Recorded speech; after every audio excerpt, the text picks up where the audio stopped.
반갑습니다, 여러분들. 저희 서부야행에 초대해 주셔서 진짜 감사드리고, 특히 제 이 PUC는 저한테는 굉장히 의미가 있는 곳이에요. 왜냐하면은 저희 아들이 다음 달에 여기에 입학을 합니다. 지금 나이가 30이 다 된 아들이 대학도 졸업하고 할 때가 됐는데, 또 PUC를 오는 이유는 본인이 뜻한 바도 있고, 제가 바라건대는 여기 와서 신앙생활을 좀 제대로 배우고 싶어서 본인이 선택한 게 대해서 굉장히 저는 자랑스럽고 뿌듯하게 생각하고 있습니다.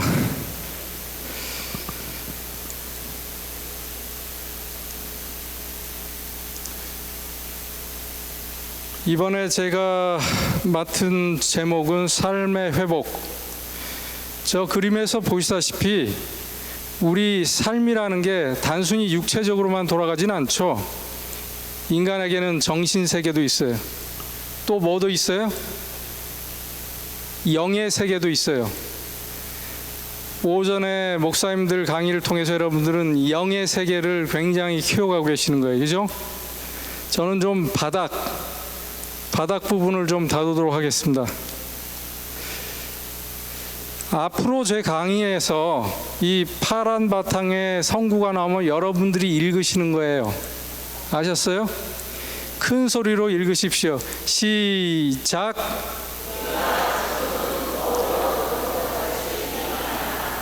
그때는 얼굴과 얼굴을 대하여 볼 것이요, 지금은 내가 부분적으로 아나 그때는 주께서 나를 아신 것 같이 온전히 알리라. 네, 거기는 안 하셔도 돼요. 이 성구로서 저의 그 서두를 시작하겠습니다. 왜 이 성구를 처음에 넣었을까요?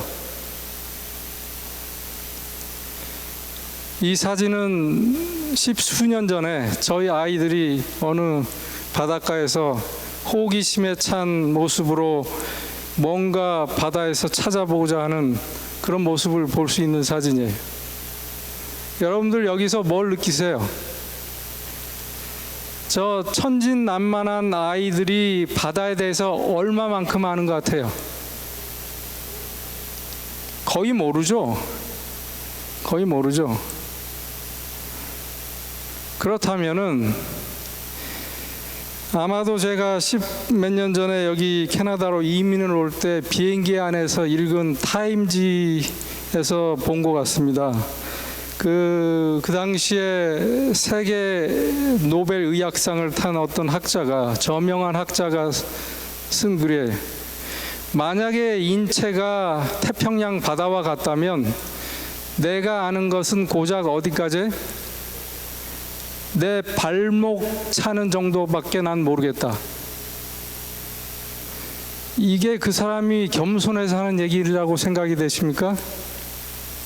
저는 그때 우연히 그거를 읽고 난 뒤에 그게 진짜로 옳다는 거를 계속 제 스스로 느끼고 있어요. 천체 과학자들이 더 큰 망원경을 만들고 더 큰 하늘을 보면 볼수록 하늘은 더 넓어 만지는 거예요. 의학자들이 더 좋은 고성능 현미경으로 인체를 들여다보면 볼수록 속은 점점 비어만 가는 거예요. 과연 여러분들이, 그리고 제가 인체에 대해서 뭐를 알겠어요? 그래서 이걸 잘 보십시오. 우리 현실은 그렇지가 않아요. 뭔가 아는 사람들이 너무 많아요. 그래서 네이버를 검색하면은 온갖 글들이 도배를 하죠. 그리고 또 대부분의 사람들은 그 글을 읽고 거기서 뭔가 깨달음을 얻고 행동에 옮기기도 해요. 이 글들을 보면 90% 이상이 근거가 없어요. 제가 볼 땐 99%가 근거가 없어요. 그 다음에 90% 이상이 영리를 목적으로 쓴 글들이에요. 여기서도 얘기했듯이 대형 병원들이 글을 올리고 거기다가 탑 랭크에 올리기 위해서 돈을 써서 알바들 써서 클릭수를 조작해가지고 1번으로 올라가게 하는 거예요. 그럼 여러분들은 그걸 보고 그게 진리인 양 받아들이고 있어요. 심지어 어떤 경우는 논리에 전혀 정반대되는 글들도 올라오고 있어요. 그렇기 때문에 우리가 가지고 있는 의료 정보의 현실은 기가 막히게 부실하고 믿을 수가 없습니다. 제 강의를 3일 들으시고 여러분들 중에 앞으로 네이버나 구글에서 건강에 관한 걸 검색하지 않으시면 우는 됩니다. 우. 아시겠어요? 왜냐하면 근거는 이런 식으로 생깁니다. 어떤 전문가들이 의견이 있으면 그 의견은 근거가 없다고 쳐요. 아직은.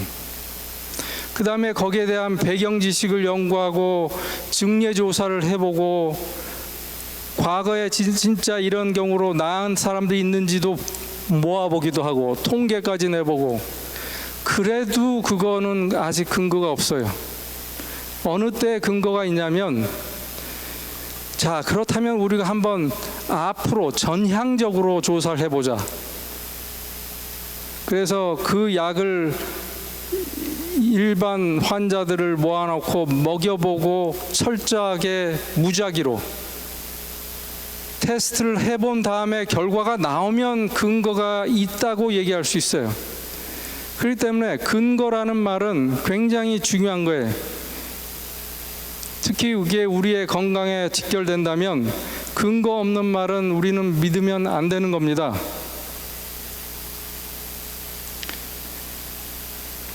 왜 이런 근거 없는 말들이 우리로 하여금 동요시키냐 하면은, 저는 이제 그 기초의학에 대해서도 이렇게 생각을 많이 해봤었는데, 그리고 또 하나는 96년도에 일본에 가서 인공심장 연구소 큰 빌딩에서 1년 일을 해봤어요. 그래서 학자들이, 기초학자들이 얼마나 열심히 불철주야 공부하고 연구하고 발표하는지를 알아요. 그분들의 한 가지 단점은 사회와 격리가 돼 있어요. 환자와 격리가 돼 있어요. 오로지 깊이 파고 계속 나가는데, 문제가 아니라 좋은 점은 이분들한테는 영감이 주어집니다. 베토벤도 영감을 받고 그 유명한 곡들을 작곡했고, 미켈란젤로도 영감을 가지고 그 많은 업적을 이루었듯이 현대 과학자들도 영감을 가지고 창조를 이해하게 만들어주고 있어요. 우리 인체를 제대로 이해하게 만들어주고 있어요. 문제는 그게 환자를 포함해서 일반인들한테 오지 않고 있다는 게 문제예요. 이 중에서 의학 잡지를 매번 구독하시는 분들 있으세요? 그렇기 때문에 일반인들은 불안한 거예요. 과연 우리는 어떻게 살아야 되는가? 저는 의사로서 의사의 롤은 구태의연하게 병에만 집착해서 치료하려고 할 게 아니라, 이런 과학, 의학, 기초의학, 제가 말하는 건 그런 논문들을 읽고 거기서 나오는 근거들을 바탕으로 환자들에게 전달해야 될 의무가 있는 거예요. 그 의무감을 제가 10년 전쯤에 느끼게 됐습니다. 물론 캐나다에 이민 오고 난 다음에 제 전공을 바꿔서 가정의학과 공부를 하게 된 것도 그 이유 중에 하나예요. 그래서 인체를 포괄적으로 보고, 사람을 사람으로만 보는 게 아니라 그 사회에서의 한 개체로 보고, 가정에서의 개체로 보고, 그래서 그 병을, 근거를 파악하고 해서 뭔가 생활을 도와주는 게 의사의 진정한 롤이라고 생각을 하게 됐었던 거예요. 이건 누가 읽는 거죠? 예. 자, 시작.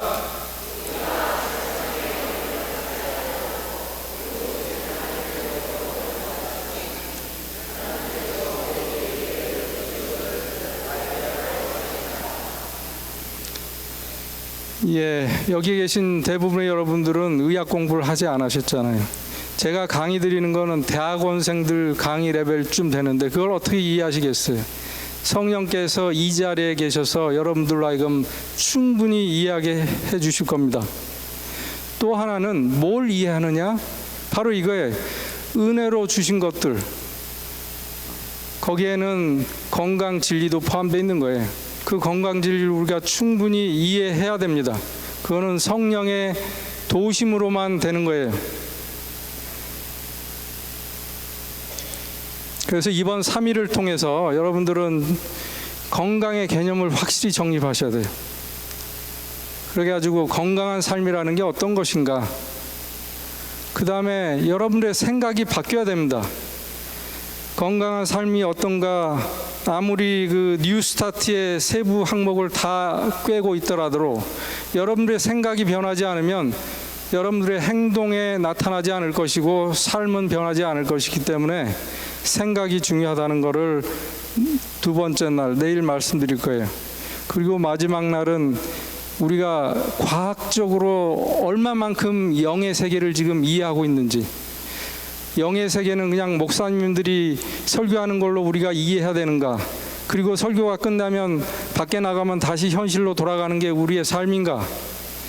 그게 아니고 영의 세계를 과학적으로 이해하고 그걸 여러분들이 충분히 납득을 하시면 그게 바로 우리 생활에서 배에서 나타나게 되는 거예요.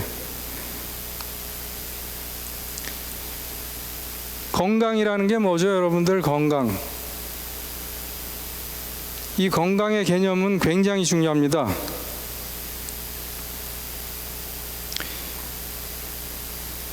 (2차) 세계대전이 끝나고 WHO가 만들어졌어요. 이 전쟁이 끝날 때마다 의학은 급속도로 발전합니다.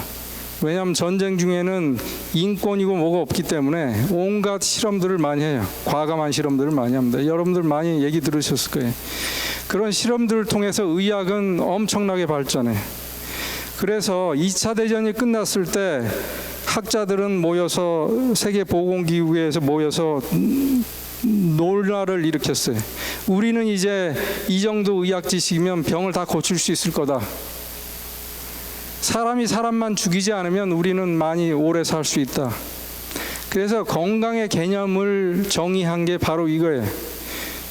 병이 없다는 것도 아니고 허약한 정도로 허약하지 않다는 거에 되는 게 아니고 완벽한 상태, 신체적으로나 정신적으로나 사회적으로 완벽한 상태. 여러분들 혹시 여기에 해당되는 분 계세요? 제가 대학교 때 예방의학 교수님이 이거를 설명하면서 피식 웃었던 게 생각이 나요. 그때는 왜 저러나 했어요.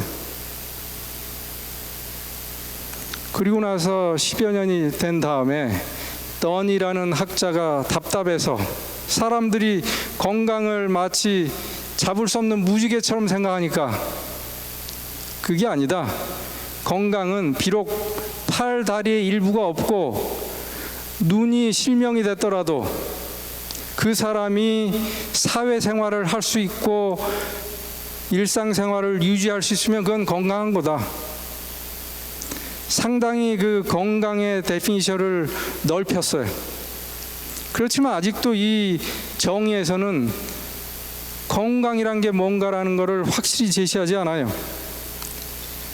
제가 캐나다인으로서 자부하는 게 바로 이겁니다. 오타와에서 1986년대 학자들이 다시 모였어요. 거기에서 내린 결론이 이겁니다. 건강은 우리의 삶이 목적이 돼서는 안 된다. 우리는 이미 건강한 거다. 그러니까 살고 있지 않은가? 여러분들 어떻게 생각하십니까? 여러분들 스스로 여러분들이 건강하다고 믿으세요? 아니면 나는 뭔가 문제가 있다고 믿으세요? 우린 다 건강한 겁니다. 그래서 건강이란 거는 우리가 추구해서는 안 될 거예요. 이미 있는데 뭘 추구합니까? 그거를 엔조이 할 수 있어야 돼. 그러려면은 우리의 건강 개념을 송두리째 바꿔야 돼요. 이 사진은 제가 구글에서 다운받은 건데 저의 롤 모델이에요. 저 할아버지가 누군지는 모르지만 저는 그냥 저렇게 늙어가면 최고일 것 같아요. 햇볕에 그을려도 주름이 생겨도 흰머리가 나도 자가용을 타고 다니지 않아도 저런 롤 모델을 여러분들이 꿈꿀 수 있으면 여러분들의 건강 개념은 정립이 된 거예요. 이런 게 아니라 말이죠. 뭔가 서울에 가면은 여러분들 볼 수 있는 풍경 중에 하나가 저 오른쪽 사진에 나와 있는 건데, 제가 이거 사진을 그때 찍을 때 한강변에 갔다가 깜짝 놀랐어요. 저 자전거 탄 아저씨가 지나가는데 전 강도인 줄 알았어요. 빨간 복면을 눈만 내놓고 쓰고 있었어요. 그러고 보니까 또 아주머니도 저렇게 걸어가요. 도대체 이분들은 건강이란 게 뭐라고 생각을 하고 살고 있는 것 같아요. 내 이걸 안 하면 안 되니까 어쩔 수 없이 운동은 해야 되겠는데 태양은 싫고,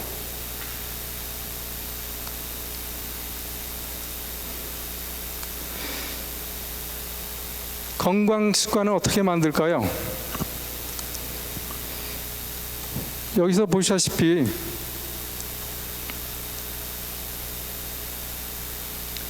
이 컨템플레이션, 생각을 해야 돼. 쑥고, 내가 이대로 살면 안 되겠구나. 예를 들면은 담배 피우는 어떤 분이 담배 끊어야 되겠다. 친구도 폐암 걸렸고 안 되겠다. 아니면 젊은 친구가 우리 2세가 태어나는데 담배 끊자. 어떤 모티브가 있고 끊으려고 생각을 하게 돼요. 그러면 어떻게 돼요? 준비를 하겠죠. 담배 재떨이도 없애고 라이터도 없애고 담배도 안 사고 이제 액션에 들어가요. 그래가지고 잘 하다가 작심삼일이 되기도 하고 뭐 평생 갈 수도 있습니다만 간혹 릴랩스가 돼. 릴랩스라는 게 다시 이제 옛날 본성이 나와요. 그러다가는 이러면 안 되지. 다시 또 돌아가요. 자, 이렇게 돌아가는 게 우리의 그 습관을 교정하는 과정이에요. 어쩔 수 없어요.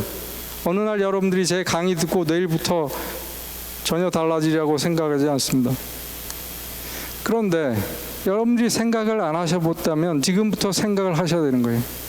그 생각을 하게 되고 최소한 한 가지 나쁜 습관이라도 바꾸려고 노력을 하시면 이런 반복을 계속 하더라도 결국은 좋은 습관이 몸에 배기 시작해요. 일본의 어떤 작가가 쓴 책에 습관혁명이라는 책이 있는데 거기에 보면 습관은 우리가 만들지만 결국은 습관이 우리를 만든다. 왜 그런 말이 있죠? 40 넘어서 얼굴은 자기 책임이다. 뭐 다 비슷한 얘기겠어요. 제가 습관에 대해서 한번 우리나라에 나온 책들을 찾아보니 어마어마하게 많더라고요. 습관이 그만큼 우리 인생에 중요한, 꼭 건강뿐만 아니라 사회생활에 성공하는 데도 그렇고 습관은 참 중요한 것 같아요.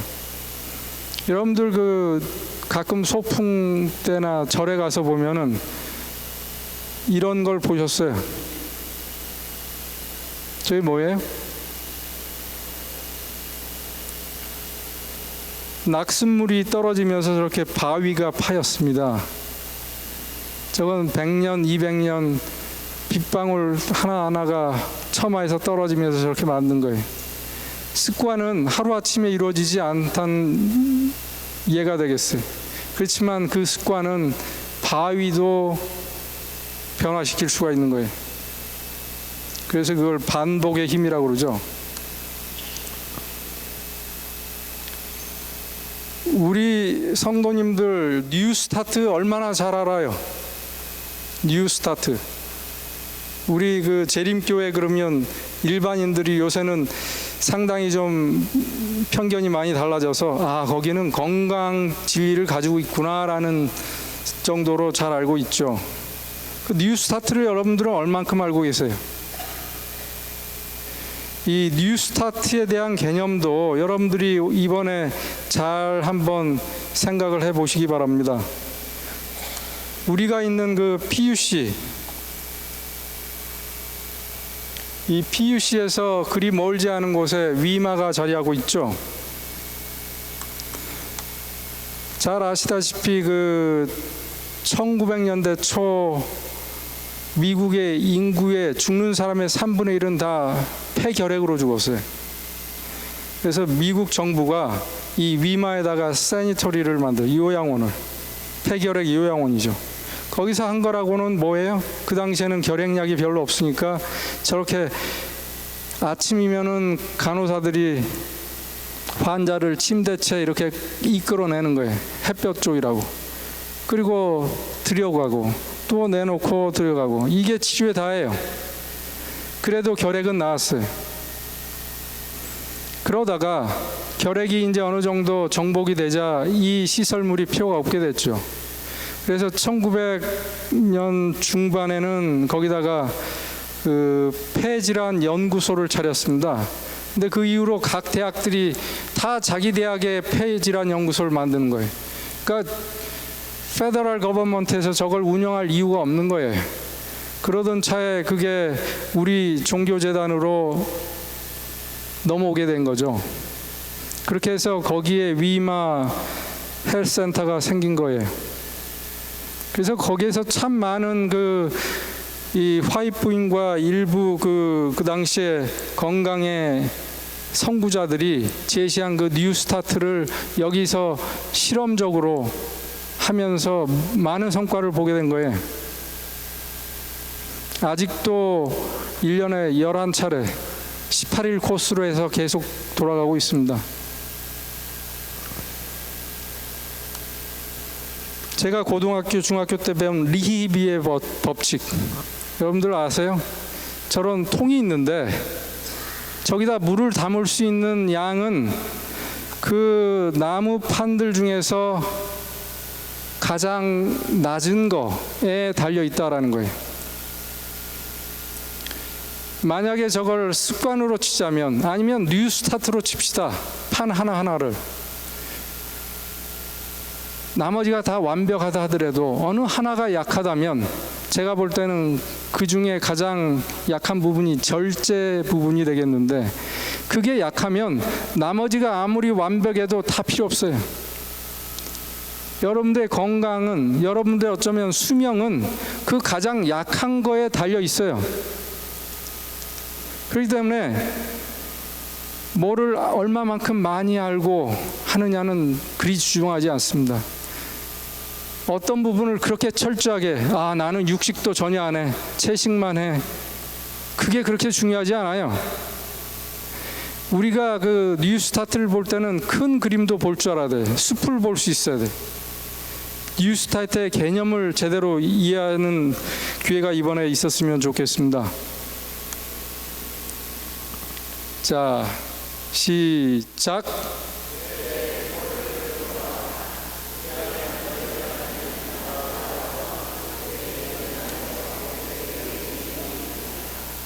자녀들아, 주 안에서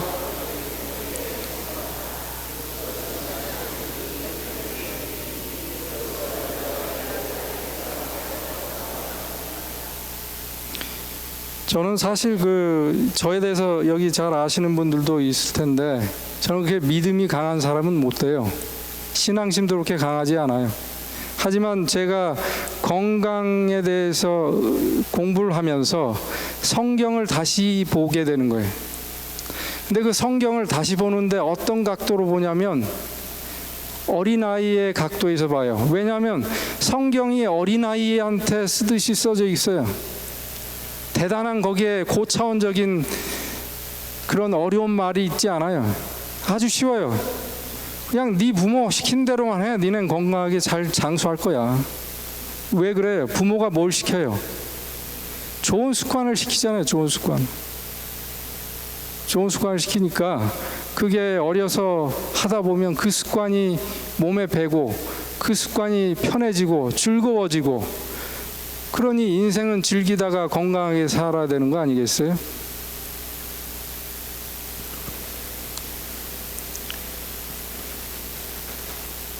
건강은 주어지는 겁니까? 우리가 찾아가야 되는 거예요. 네?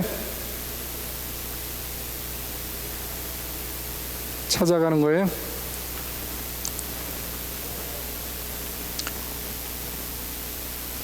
밴쿠버도 간혹 눈이 옵니다.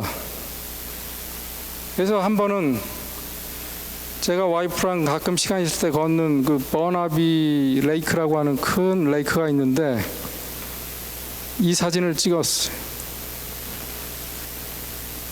그 이후 나서 봄에 가보니까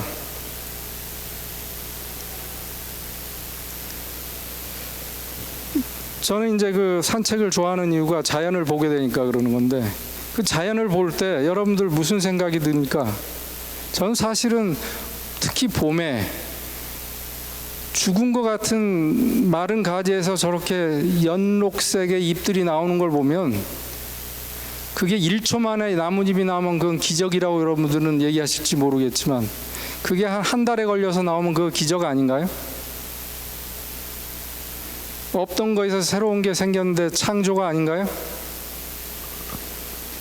우리는 매 계절이 바뀌면서 창조의 흔적을 보는데 그런 개념을 여러분들도 가지시는지 모르겠어요.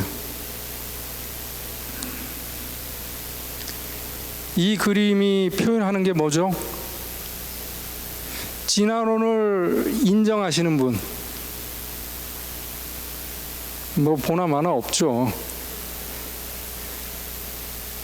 그런데 우리는 진화론을 매일 생활에서 실천하고 살고 있어요.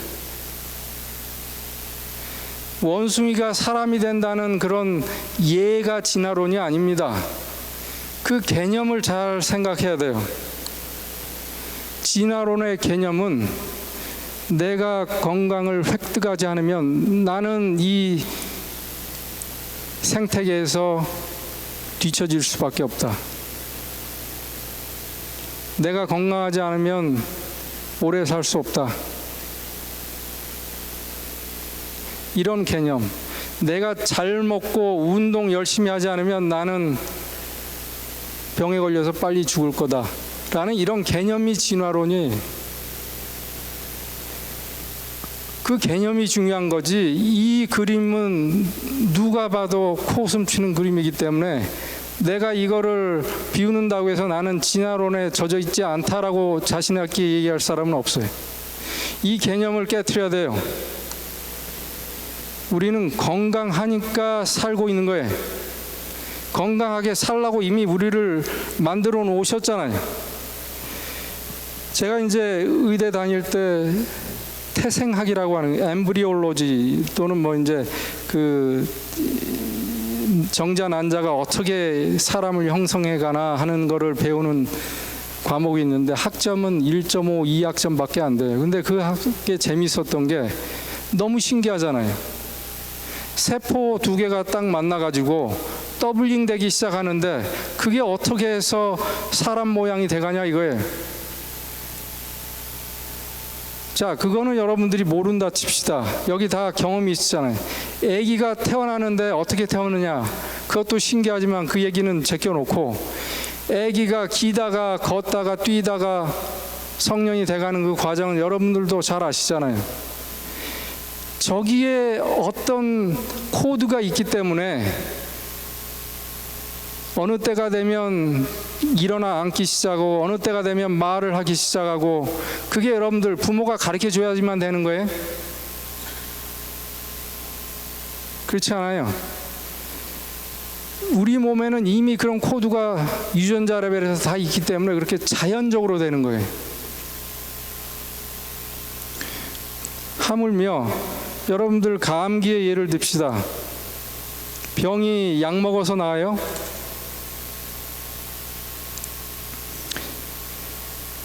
제가 의사로서 감히 말씀드릴 수 있는 거는 어느 의사도 어느 의료인도 사람을 낫게 할 수는 없어요. 제가 이제 그 한국에 있을 때는 소아심장을 전공을 했어요. 그래가지고 아기들 심장 수술을 했는데 저는 그 당시에 뭐 믿음 생활에선 별로 관심이 없던 터였어요.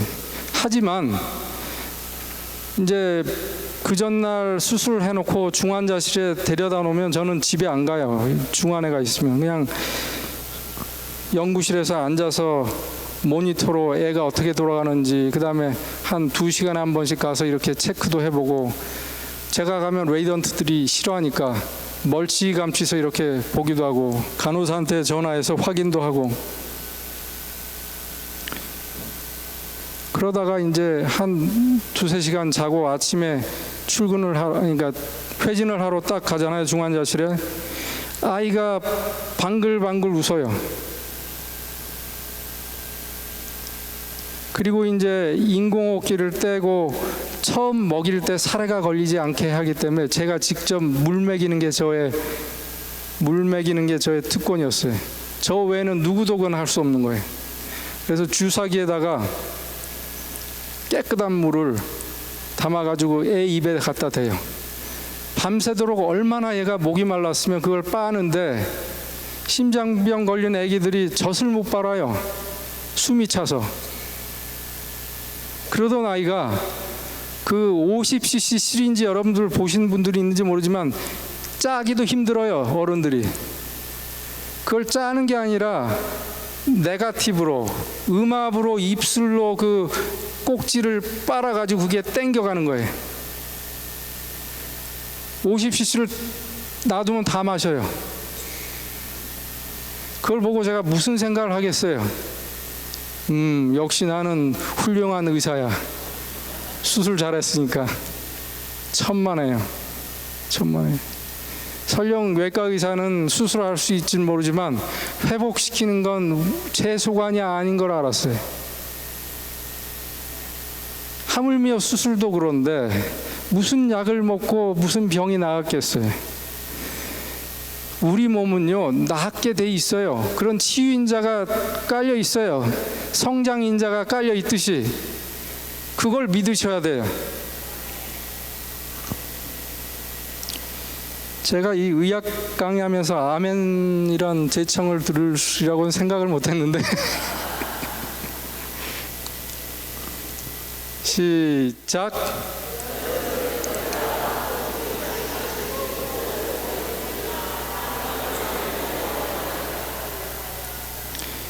한 번은 저희 아이가 조그마할 때 캠핑을 간다고 그래요.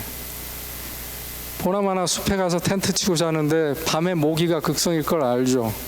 그러면 아이 엄마가 뭘 싸줘요? 그 리펠런트를 넣어줘요. 네, 배낭에다. 자기 전에 꼭 바르고 자라, 뿌리고 자라. 애가 뿌리겠어요? 안 뿌리겠어요? 저녁 때 놀 때까지는 모르죠. 그러다가 피곤하면 그냥 자는 거예요. 그 다음날 두드러기가 난 것처럼 물려가지고 오면 부모 마음이 좋아요, 나빠요? 아프죠. 그런데 아이가 어느 날 그걸 뿌리고 와서 신이 나서 하는 말이, 엄마, 애들은 아침에 가렵다고 긁고 다니는데 나는 왜 하나도 안 물었어? 그거 뿌렸니? 응. 그럼 부모가 얼마나 기분이 좋아요.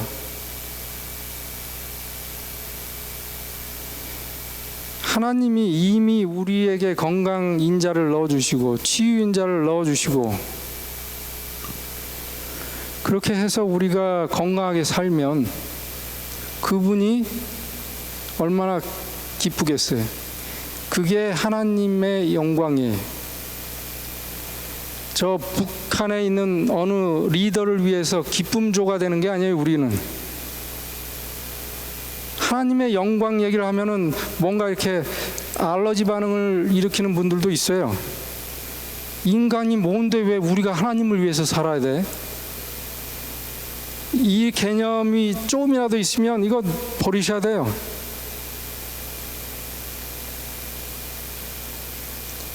마치 그런 분들의 생각은, 사춘기 아이가 부모가 뭐 주면은 내가 왜 부모가 시키는 대로 이런 거 해야 돼? 물론 그 값은 본인들이 치르지만 결국은 철이 들죠. 그래서 이 건강 기별은 어떤 분들은 이걸 원칙으로 판단하시는 분들이 있어요. 어떤 분들은 고기 안 먹는 거를 십계명의 하나로 생각해야 된다고 생활해서 극기하듯이 사시는 분들이 있어요. 그러라고 주신 원칙이 아니에요. 이 건강기벌은 치유인자를 넣어줬으니까 니네가 좀 그거 좀 써. 네 배낭에 그거 넣어놨으니까 그거 써라고 말씀하시는 거예요, 우리한테. 그거 안 한다고 부모가 애를 미워하겠어요? 가슴만 아플 뿐이죠. 그렇다고 덜 사랑하게 되던가요?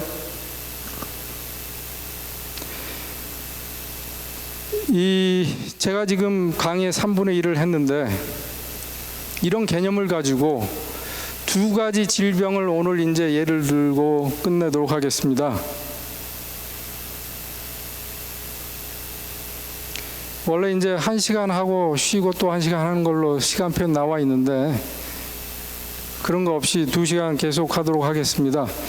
그 죽음에 이르는 병, 어떤 병이 죽음에 이르는 병이에요? 네? 그러니까 그 구체적인 병 중에 뭐 암도 죽고 뭐 다른 병도 다 죽는 거지만 당뇨병, 이 덴마크의 종교 철학자 키르케고르가 쓴 책 중에 죽음에 이르는 병이라는 책이 있어요. 그 책을 대강 제가 읽어봤더니 그 책의 베이스에는 바로 이런 스토리가 있는 거예요. 예수께서 나사로를 살리실 때 이 병은 죽을 병이 아니었어. 왜 죽었어요, 나사로가? 네? 하나님께 영광이 되기 위해서 잠시 눈을 감은 거죠. 그 나사로는 누구의 믿음으로 살아요? 네? 그 동생 누구예요? 자, 이런 믿음과 희망을 바탕으로 회생이 되는 과정에서 하나님께 영광이 되는데 이 나사로의 죽음을 예를 들면서 인류는 죽음에 이르는 병에 빠진 거다. 왜냐하면 절망에 빠져 있으니까. 그 종교 철학자가 쓴 책의 내용은 이미 그 당시에도 사람들은 절망 속에서 살고 있는 거예요. 그래서 그 책의 이름이 죽음에 이르는 병이에요. 이거를 제가 왜 당뇨병에 비유를 하냐면 당뇨 환자들은 제가 경험한 바에 의하면 이 세 가지 형태 중에 한 가지 형태를 가지고 살고 있어요. 공통점은 절대 당뇨는 나을 수 없다라고 믿어요. 100이면 100. 그건 자기 운명처럼 쉽게 받아들이고 매일매일 혈당 조절하면서 살아가는 게 당뇨병 환자들의 일상이에요. 그리고 지금 결국은 죽어가요. 그 사람들의 행태를 보면은 당뇨병이 뭔지도 잘 모르는 그런 분들도 꽤 있어요. 그다음에 당뇨병에 너무 시달리는 분들 많습니다. 뭐 손, 발 썩어가기도 하고 콩팥 망가지고 실명되기도 하고 아예 그냥 희망이 없어요. 또 어떤 분들은 내 당뇨에 걸렸지만 뭐 약 잘 먹고 혈당 이 정도면 나는 아무 문제 없지 하고 살고 있는 분들도 있어요. 하지만 결론은 다 똑같다는 거예요. 제 얘기가 아니고 그 내분비 학회지에서 하는 얘기입니다. 그래서 이 논문을 보면은 당뇨 환자들이 어떤 건강 개념을 가지고 사느냐가 그 아웃컴, 그 결과에 그러니까 어떻게 당뇨가 치료되거나 치유되느냐에 지극히 큰 영향을 미치더라 이거예요. 그러니까 이건 당뇨 환자를 제가 예로 드리는 거예요. 이건 나는 당뇨 없으니까 이 시간은 좀 내가 딴 생각해도 되겠지. 지금 내 주변에 그 친구 당뇨인데 그 친구가 와서 들어봤으면 좋았을 걸. 아니에요. 이건 여러분들 얘기예요. 당뇨가 걸리느냐 안 걸리느냐가 중요한 게 아니고 삶이 어떻게 되느냐 하는 거는 똑같은 얘기예요. 어떤 개념을 가지고 사느냐는 우리의 인생의 아웃컴이 달라진다는 거니까. 여러분들이 꼭 이번 기회에 새로 접하는 이 사실을 아주 그냥 머리 깊숙이 박으셔야 되는데 바로 공생의 개념입니다. 이 현대의학은 공생의 의학이라고도 하는데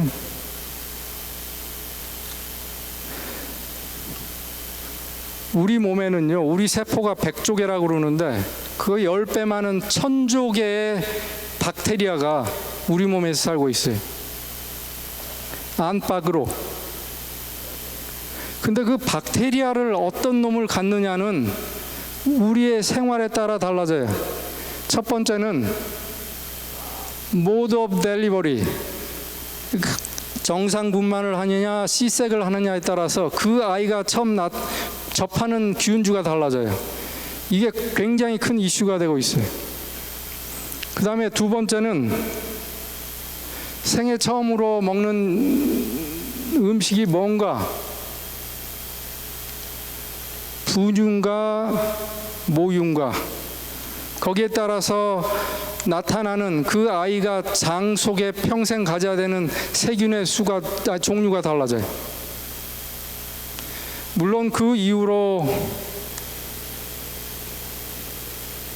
우리 삶에서 다른 여러 가지 인자에 의해서 우리가 지니고 사는 세균의 종류가 달라진다고 되어 있어요. 저 폴미큐테스라고 하는 박테리아를 여러분들 잘 기억해 두세요.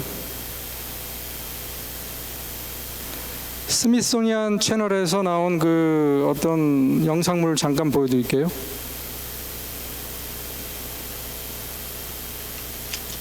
죄송합니다.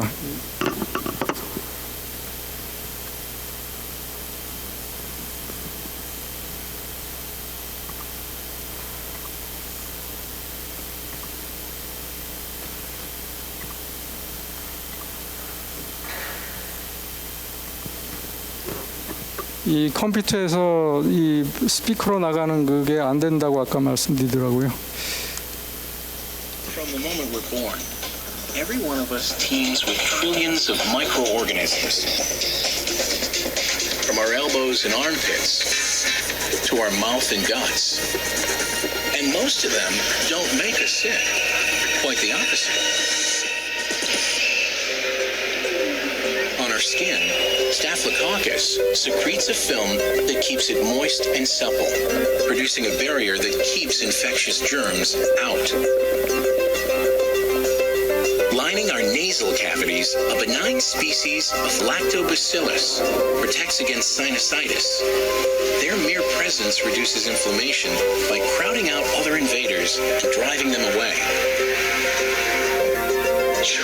And down in our colons, Bacteroides, one of hundreds of bacterial species that dwell down here, helps synthesize vitamin K, an essential nutrient for clotting blood and maintaining bone health that we couldn't live without. Altogether, some 100 trillion microbial cells crawl in and on us, 10 times more than our own human cells. With nearly 10,000 different species, all adapted to different habitats and conditions, the human body, it turns out, is an entire ecosystem unto itself. So this is a new frontier. Inner space. Our inner space is as complex a phenomenon as outer space.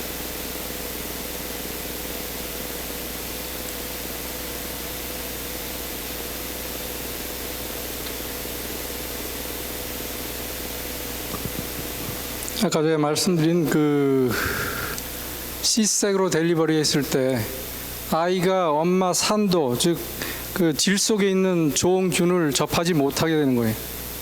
그래서 간호사가 가지고 다니는 나쁜 균에 맨 먼저 접하게 될 수밖에 없다. 그래서 이 의사는 실제로 자기 아기 때부터 저걸 시도를 했어요. 엄마 질 속에다가 젖은 꺼지를 넣어놨다가 C색이 돼서 아기가 나오자마자 그 꺼지로 아기를 전신을 닦아줘요. 얼굴 포함해서.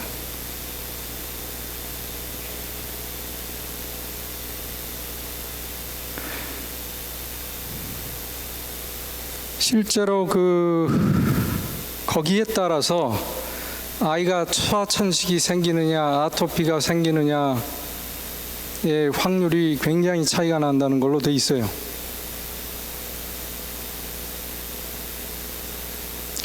그렇기 때문에 우리 몸은 우리만 살고 있는 게 아니에요.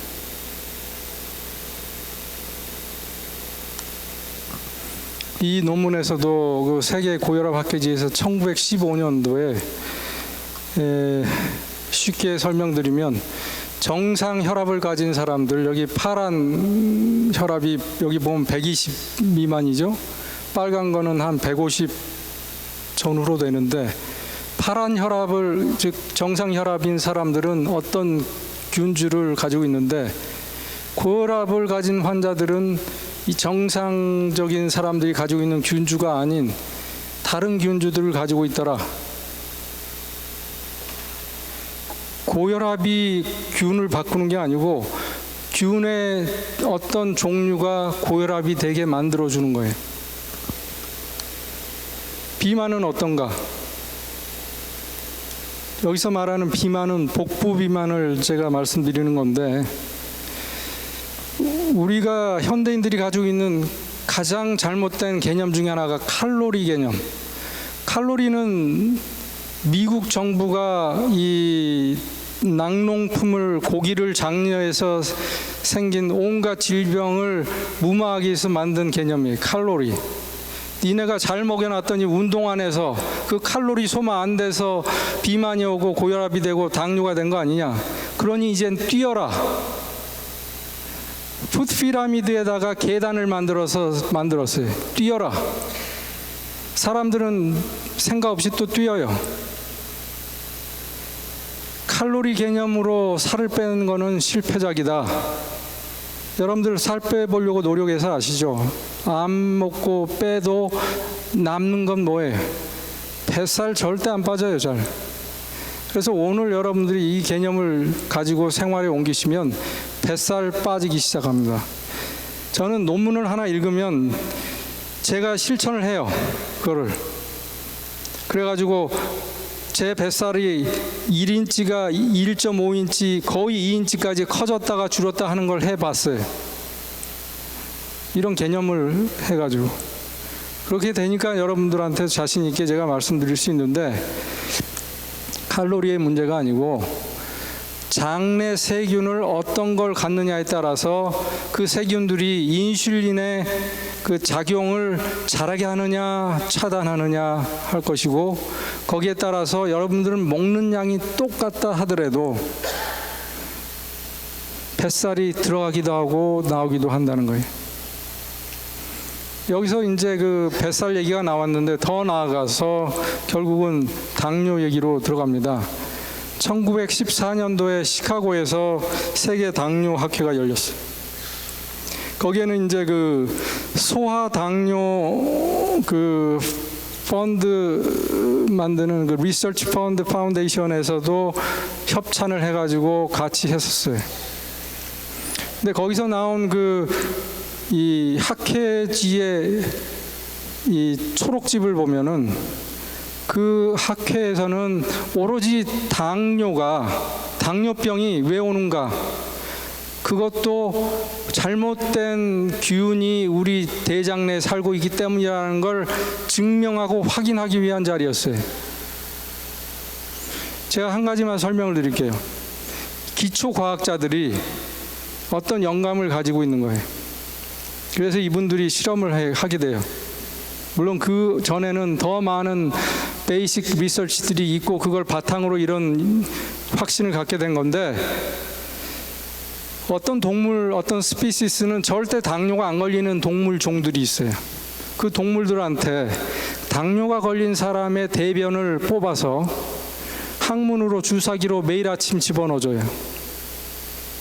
3개월 하면 이 동물들이 당뇨병이 생겨요. 예? 당뇨병이 전염이 되는 거예요? 예, 그렇게 됐어요.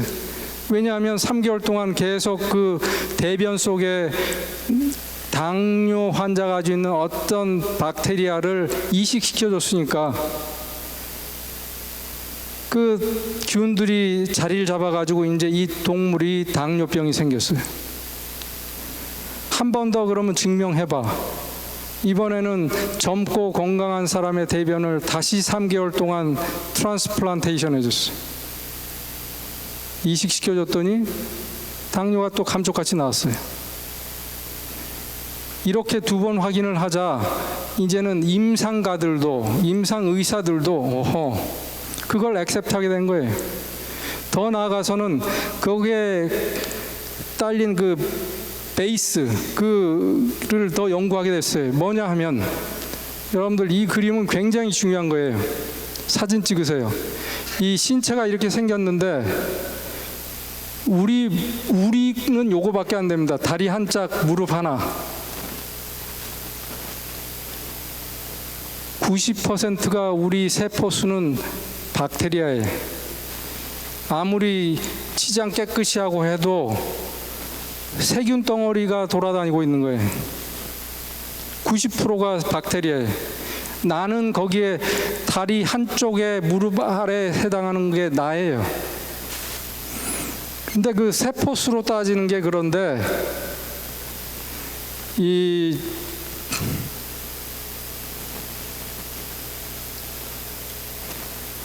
유전자로 따지면요, 밑에 깔리그밖에 없어요. 이게 저예요. 그 많은 세포, 아니 그 세균들의 유전자가 저를 구성하고 있는 거예요. 더 나아가서 인간의 유전자는 융통성이 참 없어요. 근데 세균들의 유전자들은 플렉서빌리티가 있어서 베리에이션이 60%나 돼요. 40%는 고정돼 있더라도 60%는 변할 수 있는 유전자들이.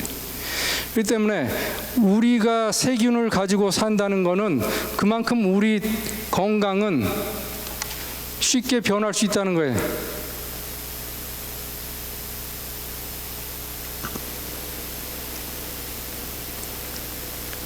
세계적으로 유명한 네이처지에서도 결국은 2016년도에 우리 대장에 살고 있는 균주에 따라서 그 인슐린의 예민도가 달라지고 그것 때문에 당뇨가 오기도 하고 안 오기도 한다라고 결론을 내렸어요.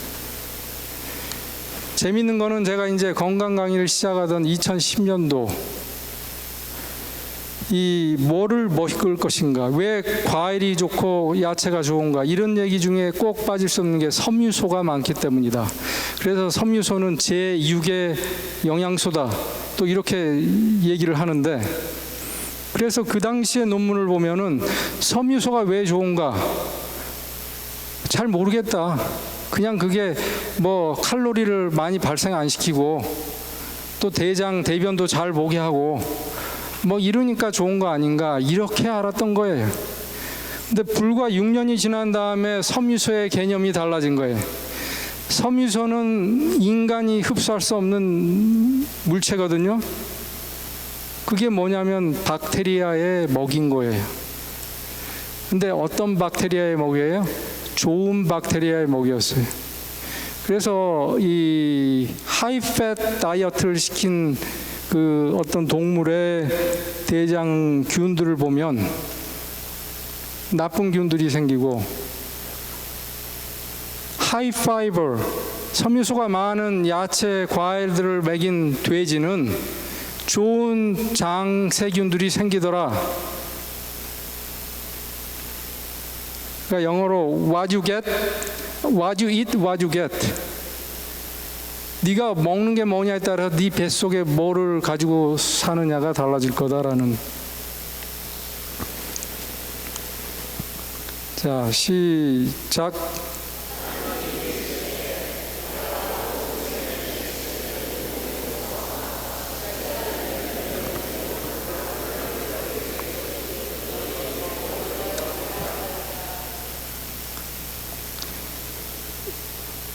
언젠가 먼 훗날 누가 저한테 저 인생의 큰 변환점이 뭐였냐고 한다면 저는 이 성경절이라고 얘기할 수 있습니다. 어느 날 2010년도 전후인데 건강 강의를 준비하다가 과일 채소가 그렇게 좋다라는 거를 논문들 읽다가 이 성경절이 생각이 났어요. 불현듯이. 그래서 먼지 쌓인 성경을 꺼내서 뒤졌어요. 창세기를. 그래서 이걸 발견하고는 얼마나 기뻤는지 몰라요.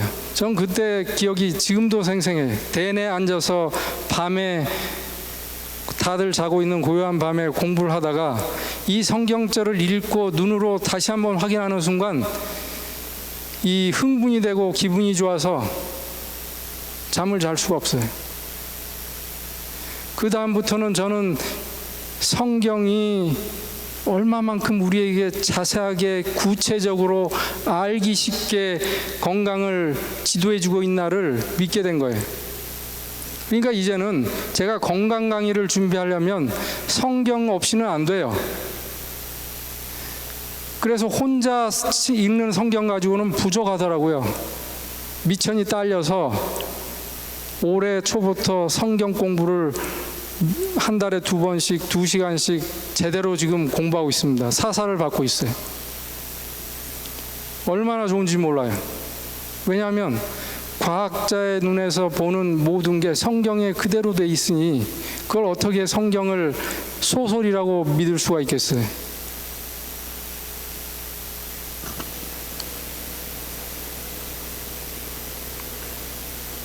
여러분들 마음속에 아직도 이런 곡식과 야채와 과일 속에 있는 뭔가가 영양가가 많아서 우리에게 혜택을 준다라고 생각하고 있다면 아직도 진화론 사상에 빠져 있는 거예요.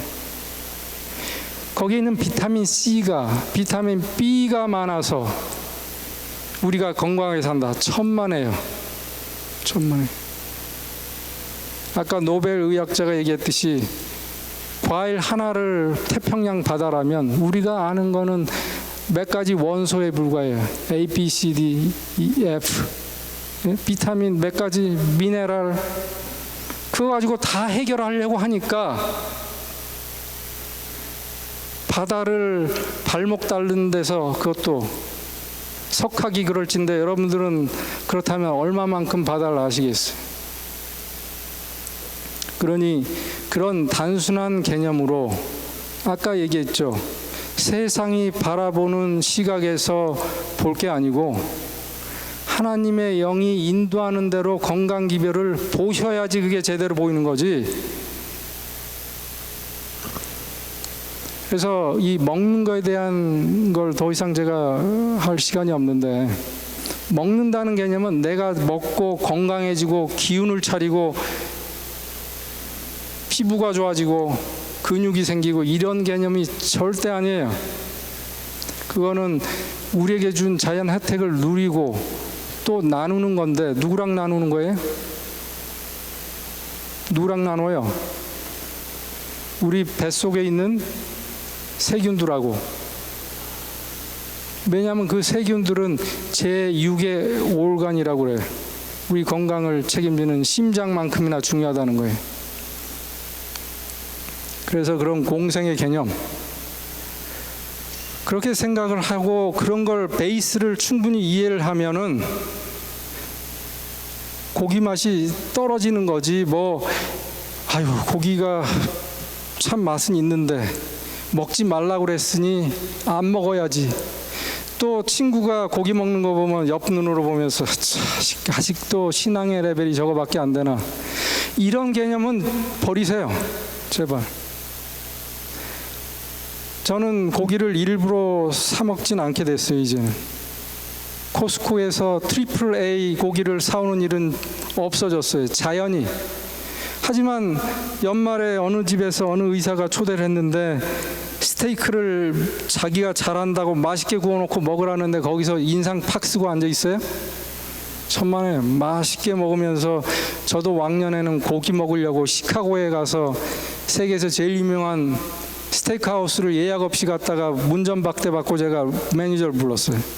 네, 당신 스테이크 먹으러 한국에서까지 왔다. 그러니까 그 사람이 자기를 쫓아오래. 따로 앉혀놓고 자기가 직접 서빙하면서, 그렇게까지 제가 스테이크를 좋아했던 적도 있어요. 하지만 그게 이런 개념을 여러분들이 가지고 있으면 그냥 고기 맛이 어느 날 군내가 나기 시작하고 지나가면서 고기 굽는 냄새가 고소하게 느껴지는 게 아니고 역하게 느껴질 때가 있는 거예요. 담배 끊는 사람들이 어느 날 담배 냄새가 역하다고 하듯이, 그럴 때 여러분들은 얼마나 즐거워해야 되는 건지 몰라요.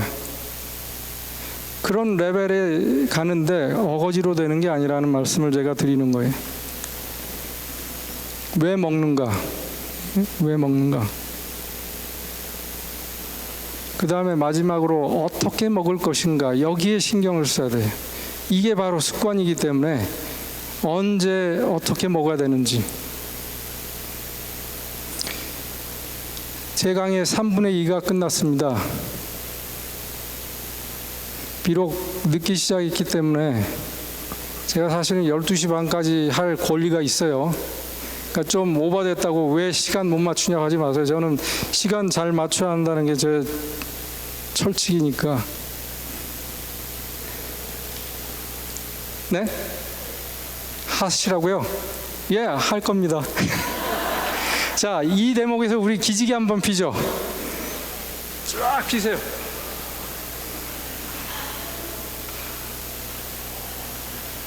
예. 사실 뭐 제 강의는 뭐 그렇게 목사님들 설교처럼 들으시면 안 되고 릴렉스 하시면서 내가 어떻게 바뀔 건가, 이거 의학 강조하지만 무슨 지식을 얻을 건가가 아니에요. 내가 어떻게 바뀔 수 있을까, 바뀌어야 되나를 생각하면서 들으시면 됩니다. 편안한 마음으로. 고맙습니다. 이번 두 번째 예는 죽음의 그림자. 그럼 무슨 병일까요?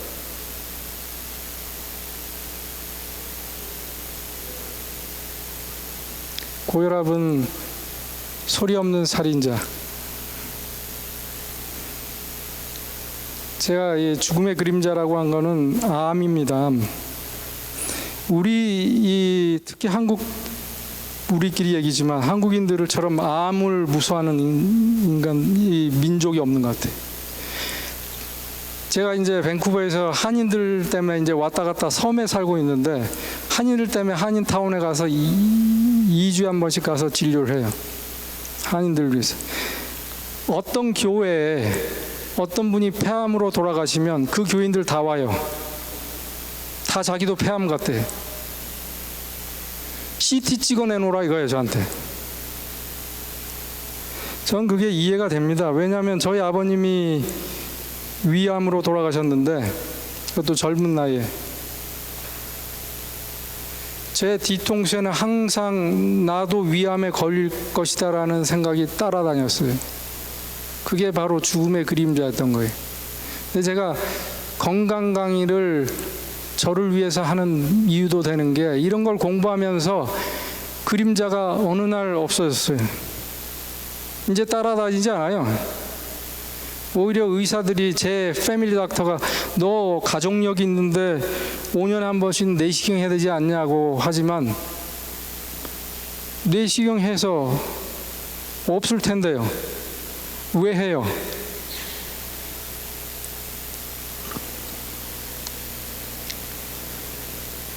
여러분들의 그 상식을 한번 테스트해 보겠습니다. 암은 유전자의 변형에서 비롯된다. 맞아요? 틀려요? 뭐 대부분이 예스 하셨어요. 그렇기 때문에 암은 유전병이다.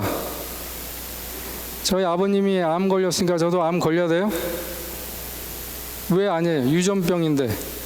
유전자에 암이 있다면서요.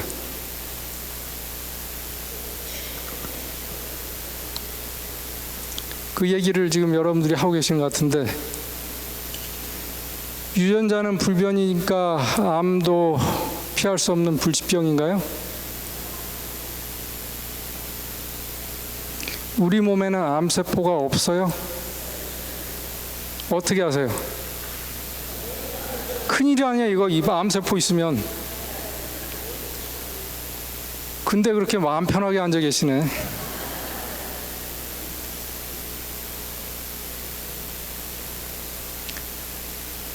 저기서 이제 그 벽돌 쌓듯이 이쁘게 쌓아놓은 게 정상세포라면 저 뻘겋게 그냥 무질서하게 자라는 게 암세포예요. 암세포의 특징은 질서가 없어요. 경계가 없어요. 즉 주변을 헤아리지 않아요. 그래서 우리가 사회에서 자꾸 이렇게 부딪히고 트러블 메이커를 암적 존재라고 하는지 몰라요. 그죠? 그리고 엄청난 번식을 하죠. 심지어 저 오른쪽 그림에서 보면 암세포들이요, 그냥 세포 번식만 하는 게 아니에요. 얼마나 영특한지 모릅니다. 그 중에 첫 번째가 이 신생혈관을 만드는 물질을 분비해요. 그래가지고 이 자기 쪽으로 혈관을 만들어 가요. 그래야지 영양분이 오고 산소도 오고 그래야지 더 번식하니까. 기가 막힌. 우리가 암을 이해하려면 정상을 이해해야 돼요. 정상을 이해하지만 비정상을 이해할 수가 있어요. 그 정상은 하나님이 만드셨는데 그분의 성품대로 만드셨잖아요, 우리를. 그죠? 어떻게 만드셨어요? 이 우주가 질서 있듯이 우리 몸도 질서대로 돌아가게 돼 있어요. 이 과학자들이 전자현미경을 켜고 더 깊이 보고 비깊이 보면 결국은 이 양전자를 주변으로 도는 전자밖에 없는 거예요.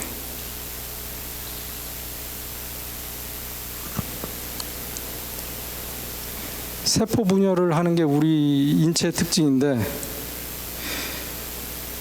여러분들 피부 세포가 3개월이 하나면 완전히 새 걸로 바뀌는 거 아셨어요?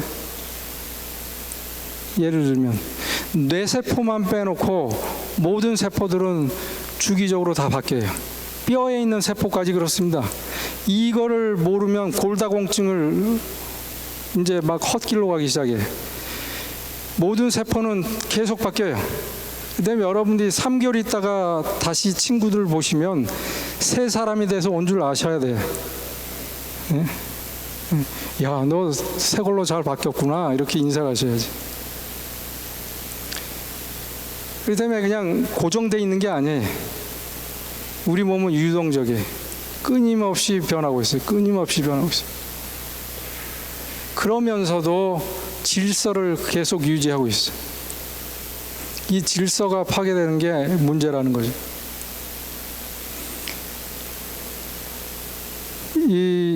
좀 이따가 더 자세한 거를 구체적으로 보여드리겠습니다. 그렇기 때문에 이 세포가 분열되면서도 질서를 유지하는 이 밸런스가 중요한 거예요. 밸런스.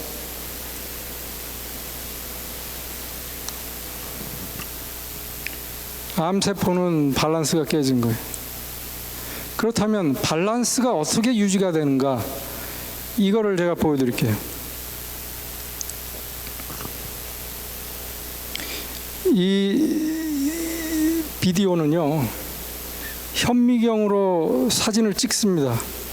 예를 들면 5분에 한 장씩 찍어가면서 그걸 비디오로 돌려요. 그래서 무비 카메라처럼 되는 거예요. 세포들이요, 식염수 위에 놓으면 살아있는 세포들이 이렇게 움직여요. 그런데 저기서 보세요. 이 세포 하나가 어떻게 됐어요? 저절로 자폭을 하고 말아요. 저 세포는 뭔가 이유 모르게 스스로 자폭을 해요. 그런 자폭하는 세포들을 발견하게 됐어요. 그래서 과학자들은 그걸 세포 자살, 에포프토시스라고 하는데, 여기에 이런 그 단어 하나하나 선택하는 걸 보더라도 어떤 측면에서 자연 현상을 보느냐가 달라지는 거예요. 세포 자살은 진화론적인 개념에서 나온 단어예요. 왜 그래요? 지가 하다 안 되니까 나고 되니까 자살한 거 아니냐. 나머지는 서바이브 했는데. 하지만 이걸 창조 과학 입장에서 보면 이 세포는 희생한 거예요. 그래서 단어를 세포 희생으로 바꿔야 되는 게 맞는 얘기예요. 그럼 그게 제 의견이냐고요? 아니에요. 이게 여러분들의 의견일 겁니다. 이 사진 하나만 보셔도 이 사진이 뭐 같아요? 이게 이제 이 어떤 쥐가 이 엠브리오 때 이 자라면서 발가락이 형성되는 과정에 이 실제 그 머티리얼이에요. 그거를 이제 잘랐어요. 발을. 그럼 저렇게 발가락이 5개가 나오잖아요. 그죠? 그러면 이렇게 되기 전에는 그냥 이렇게 뭉퉁그레 주먹덩이처럼 된 세포 뭉치들이 왜 저런 발가락이 생기는 거예요? 왜 그럴 것 같아요? 여러분들 손 보면은 사이사이에 세포들이 죽어져서 이렇게 생긴 거예요. 이 사진이 되는 그 과정을 보면 그 사이사이 세포들이 죽어져요. 그러면서 이렇게 생기는 거예요. 그 세포들이 자살한 것 같아요? 아니면 어떤 좋은 모양을 위해서 자기가 희생한 것 같아요? 희생했어요.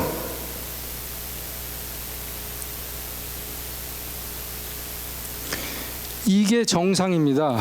이게 정상 세포들이에요. 이게 우리예요. 원래 우리예요. 근데 그 원래 우리가 변질이 됐을 때 이런 일이 일어나는 거예요. 그렇다면 구체적으로 암은 어떻게 해서 생겨나는가를 좀 더 깊이 보면은 이게 이 그림을 보시면은 탱고 추고 있잖아요. 제가 남미에 한번 학회 때 가서 이 관람을 같이 한 적이 있는데 탱고 얼마나 현란하고 어떻게 보면 무섭기도 해요. 저기 잘못 추다가는 이 구두발에 찍히면 큰일 나겠더라고요. 그 두 사람의 이 팀워크가 잘 맞지 않으면 탱고는 되지 않아요. 부상자가 발생할 수밖에 없어요. 1953년도에 이제 역대로 네이처지에서 인간의 역사상 의학의 발전에 기여한 티오리나 어떤 현상을 하나씩 매해 찾아갔는데 이게 53년도에 나온 티오리예요. Two-hit hypothesis. 그때는 이거를 가설이라고 했지만 지금은 이게 100% 맞다는 게 증명이 됐는데 뭐냐면 암은 말이죠. 멀쩡한 세포가 갑자기 암으로 확 변실하는 게 아니에요. 하루아침에 그렇게 되는 게 아니고 끊임없이 유전자가 반복돼서 잘못되는 거예요. 그런데 잘못됐을 때 우리 몸에 있는 면역작용은 그걸 계속 뒤처리를 해주는 거예요. 그래서 만약에 유전자가 끊임없이 변하더라도 변질도 되더라도 우리의 면역만 살아있으면 우리는 절대 암에 걸릴 수가 없어요. 면역이 약하더라도 유전자 변이가 안 일어나면 암에 안 걸리죠, 당연히. 그래서 암이 걸린다는 얘기는 이 두 가지가 완벽하게 조화를 이루어지만 탱고가 이루어지듯이 암이 이루어진다는 게 two-hit hypothesis.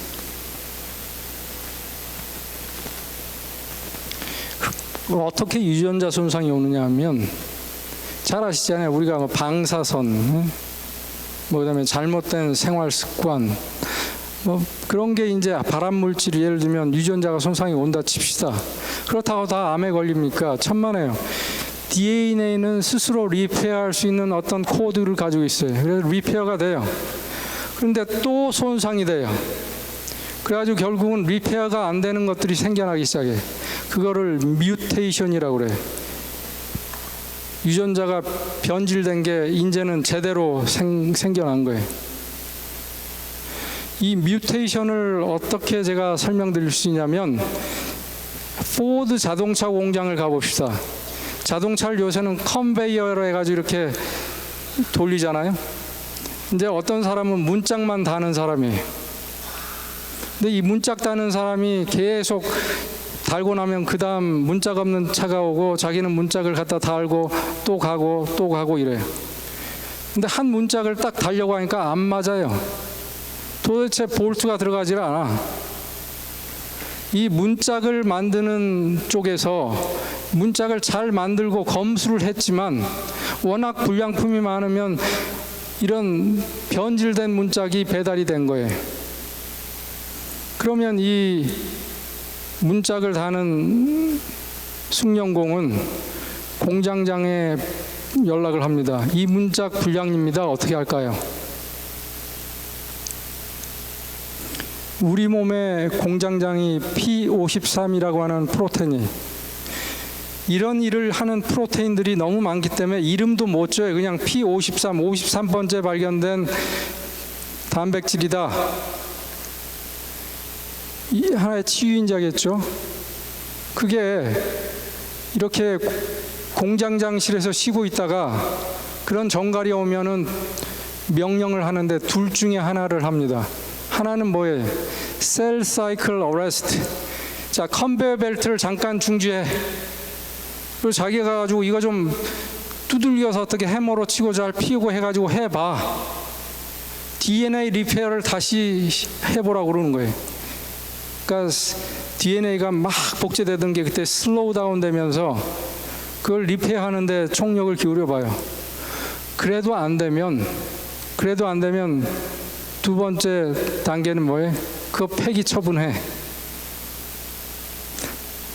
폐기 처분이라는 거는 그런 이 P53이 그 암 세포는 아직 아니고 변형된 세포한테 너 그러면 미안하지만 죽어줘야 되겠다. 그러면 죽어요. 그러면 다시 돌아가요. 자, 이렇게 됨으로 우리는 암 세포가 안 생기고도 살아가는 거예요. 대부분은. 그렇지만 너무 많이 이런 게 생기거나 어떤 이유로 P53이라는 인자가 작동을 못하게 되면은 암 세포가 발생하게 되고, 그 암 세포가 발생하더라도 우리 몸에서는 이런 T 임파구들 몇 가지 종류가 있어요. Natural killer cells kill on contact. The killer cell binds to its target, aims its weapons, and then delivers a lethal burst of toxins that produces holes in the target cell's membrane and creates events that destroy the cancer cell membrane and cleaves DNA into many pieces in a programmed cell death, that is, apoptosis manner. After releasing its lethal package of chemicals, the natural killer cell can detach from the cancer cell and kill many other circulating. 왜 저걸 내추럴 킬러 셀이라고 그랬을까요? 그 영어로 내추럴 하다는 말이 뭔지 아세요? 자연스럽다는 뜻이 아니라 천재적이라는 뜻이에요. 타고난. 저 T세포는 가르쳐주지도 않았는데 타고난 세포예요. 왜 그런지 몰라요. 근데 피 속에 돌아다니다가 암세포만 보면 그냥 저기서 얘기하듯이 표적을 겨냥해서 어떤 물질을 삽입하면 그 세포는 파괴되는 거예요. 밤새도록 이런 일이 일어나니까 우리는 암세포가 발생했다 하더라도 암세포가 어디 가서 착상을 하고 거기서 집을 짓고 하는 일이 안 생기니까, 그래서 암이 안 생기는 거 아니겠어요? 그렇죠? 자, 이런 부단히 반복되는 잘못에도 저렇게 많은 단계의 리커버리가 있는 거예요. 치유인자들이 있는 거예요. 그거 없으면 우리는 아무도 살 수 없어요. 그러니까 우리는요, 암에 안 걸리려고 사는 게 아니라 암에 안 걸린 나로 인해서 즐거워하고 감사해야 되는 거예요. 개념이 바뀌어야 되는 거예요. 그럼에도 불구하고 역시 우리는 이런 환경에서 살 수밖에 없어요. 암에 걸릴 수 있는 환경에서 살고 있어요. 아마도 말세가 되면은 이런 여러 가지 공해를 비롯해서 생활 습관이나 우리가 먹는 음식들, 패키지 푸시나 이런 프로세스드 푸드 같은 게 발암 물질을 너무 많이 가지고 있기 때문에 우리는 암에서 해방될 수가 없어요. 그렇기 때문에 아시고 그거를 우리 몸에 이미 심어 놓으신 건데, 그렇다면 그 치유인자를 우리는 100% 가동하는 게 우리의 임무 아니겠어요? 아이한테 모기 리펠런트를 넣어준 엄마는 거기까지밖에 할 수 없지만 그걸 꺼내 써는 거는 아기의 선택이에요. 그건 아기의 자유의지죠. 그래서 저는 자유의지는 선악과에 국한된 에덴의 얘기가 아니고 우리 매일 생활에서 우리에게 주어진 과제입니다. 그래서 암을 극복하는 길은요, 제가 이제 이건 제 얘기가 아니에요. 제 강의의 특징은 제 얘기는 하나도 없어요. 다 이제 전달만 해드리는 건데 쉽게 제가 암에 관한 책들, 논문들을 읽고 나서 3가지로 요약을 한 겁니다. 그래서 첫 번째는 잘 아다시피 면역력을 향상하자는 거예요. 그렇게 해가지고 이 유전자 변형으로 인해서 이 저런 밸런스가 깨지면 그 밸런스를 다시 회복하는 게 우리의 생활이 돼야 돼요. 이 면역이라는 개념이 암에 있어서 그렇게 중요하다는 사실은 의료에 있어서는 적용된 지가 그리 얼마 안 돼요. 제가 학생 때만 해도, 제가 레지던트 때만 해도, 제가 한국에서 의료를 하고 있을 때만 해도 이 면역에 관한 암과 면역의 관계를 의료에다 적용시킨 적이 없었어요. 오히려 그 반대로 갔어요. 아시다시피 항암제는 세포를 죽이는 거예요. 메타볼리즘을 낮추는 거예요. 그래서 항암제를 맞고 머리 빠지고 몸이 그냥 죽기 바로 전까지 가게 하는 거예요. 그래서 의사들은 잘 먹고 견디세요. 암이 이기느냐 당신이 이기느냐입니다. 이런 식으로 얘기했어요. 지금도 그런 개념을 가지고 있는 의사들도 있고 일반인들은 대부분 그렇게 알고 있어요. 그게 큰 착오란 말이에요. 그런데 다행스럽게도 기초의학이 발달하면서 임상의학도 발달하는 거예요. 변화되는 거예요. 지금의 암 치료의 추세는 이렇게 이 면역요법에 관한 논문들이 쏟아져 나오고 있어요. 기하급수적으로 쏟아져 나오고 있어요. 제가 그거를 설명하고 싶은데 지금은 암의 전문에 관한 이 강의가 아니기 때문에 생략하도록 하겠습니다. 그래서 면역력을 향상시키는 게 우리의 목적이겠는데 3가지가 있어요. 첫째는 규칙적인 생활. 이 논문은 재미있게 설명하고 있어요. 우리가 가지고 있는 그 서카디안 리듬이 있잖아요. 24시간 주기로 밤낮으로 돌아가는 우리 삶의 리듬. 그 리듬을 주관하는 유전자하고 면역 체계하고 둘이 뭐 한다? 교신을 한다. 크로스토크, 교신을 한다. 그 개념은 이 그림을 보시면은 잘 나타납니다. 여기서 보시면은 이 밤에 우리는 자게 돼 있죠. 우리가 자는 이 까만 부분에서 이런 호르몬들이 나오고 그 호르몬들이 뇌에서 유리되면서 여기서 말하는 그런 여러 가지 면역에 관련되는 많은 세포들이 활성화가 되는 거예요. 그래서 여러분들이 만약에 암에 걸리고 싶지 않으시면 이것만 하셔도 돼요. 10시에 자고 6시에 일어나시면 돼요. 왜냐하면 과학자들이 보니까 밤 10시부터 새벽 3시 또는 3시 반까지가 이런 일이 일어나니까 그때는 조건이 있어요. 자고 있어야 돼요. 자더라도 어떻게 자고 있어야 돼요? 좋은 알파파가 나오는 또는 세타파가 나오는 숙면을 하고 있어야 돼요. 한 예로 여러분들 중에 불면증 걸리신 분들이 있을 거예요. 그래서 이제 약을 먹습니다. 수면제를 먹죠. 수면제를 먹으면 자요, 못 자요? 자요, 대부분. 그래서 6시간, 8시간 잤다고 칩시다. 그리고 여러분들은 잘 잤으니까 괜찮겠죠?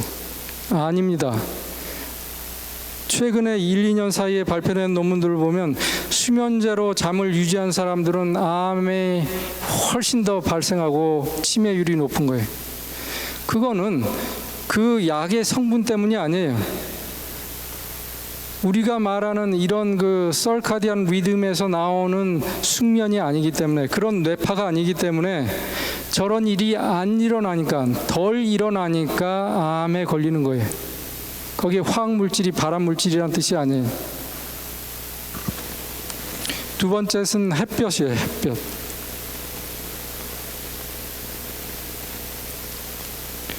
그 에피데미올로지, 그러니까 그 역학을 전문하는 예방의학자들이 전 세계 지도에 암의 발생 분포도들 그려보면 저런 식으로 되는 거예요. 적도를 주변으로 해서 위아래 북극 남극 쪽 해가 짧은 데 사는 사람들은 암이 잘 걸린다, 발생률이 높다. 그럼 그냥 그게 그냥 현상인가? 물론 다른 요소도 없지 않아 있겠지만 이건 다분히 햇볕만 가지고 따졌을 때 얘기인데, 그래서 그거를 확실히 설명하는 논문이 이 독일의 구텐버그 대학에서 발표한 논문인데, 이 논문에서 말하는 요점은 이거예요. 햇볕을 쬐면 그 안에 있는 자외선이 우리 몸속에 있는 T세포를 활성화시켜서 항암 작용을 할 거다. 제가 시간이 없어서 그 그림도 안 보여드리겠는데, 햇볕을 받으면, 즉 어디로 받아요? 우리 피부로 받으면 피부 속에는 여러 가지 물질들이 있어요. 면역 세포들이 제일 많아요, 우리 피부 밑에. 그런 것 중에 랑한셀이라고 하는 이 삐죽삐죽하게 생긴 세포들이 갑자기 잠자고 있다가 자외선을 받으면 이놈이 피부에서 나와가지고 그 밑에 있는 임파선으로 가요. 그래서 임파선이라는 거는 군대로 말하면 뭐라고 얘기할까요? 군인들 막사나 마찬가지. 거기 가가지고 전령을 주는 거예요. 니들 일해라.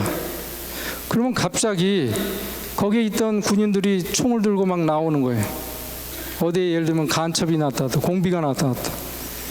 그런 전령이 가니까 갑자기 액티베이션 되는 거예요. 그러니까 자외선을 쬐면 그 세포가 임파선으로 가고, 임파선에서 쉬고 있던 T세포들이 갑자기 혈액 속으로 나와가지고 돌아다니는 거예요. 뭐하러? 암세포 처단하러.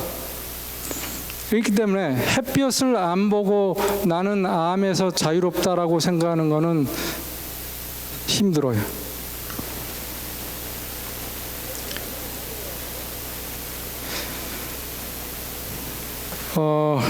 적당인데요. 적당인데요. 뭐 그 얘기를 다 하면, 자, 그래서 이제 우리 뉴스타트에 템퍼런스가 들어가 있는데, 뭐가 좋다 그러면은 그걸 너무 많이 하는 게 큰 문제인 거예요. 그래서 그 질문은 참 잘하신 건데, 제가 시간이 없는 관계로 그냥 얘기 드리면, 대낮에 햇볕은 피하시는 게 좋고 아침 10시 이전이 좋대요.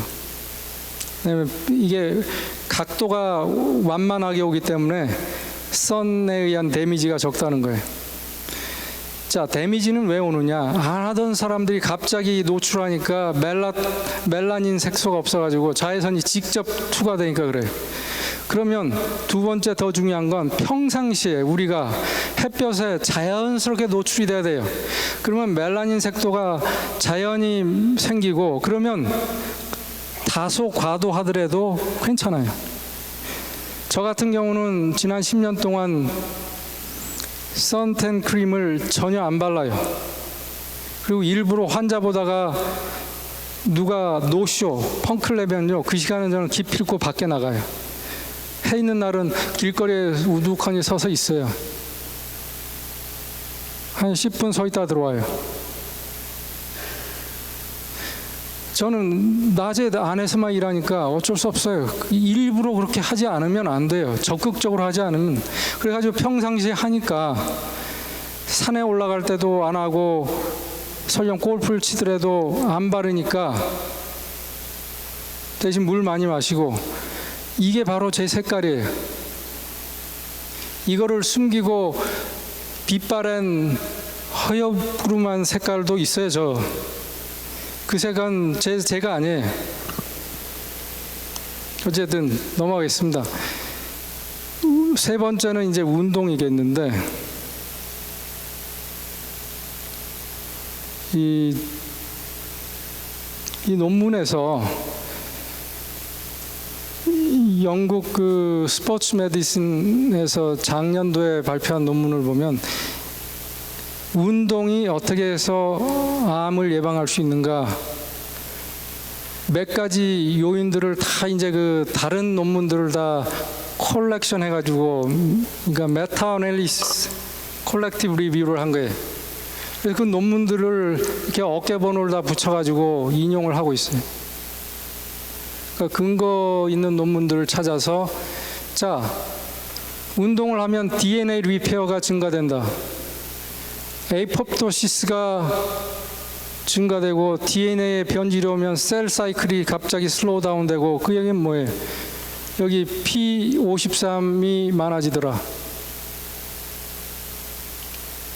그다음에 이뮨 시스템의 컴포넌트들이 증가해요. 그래서 T 세포들이 수가 많아져요.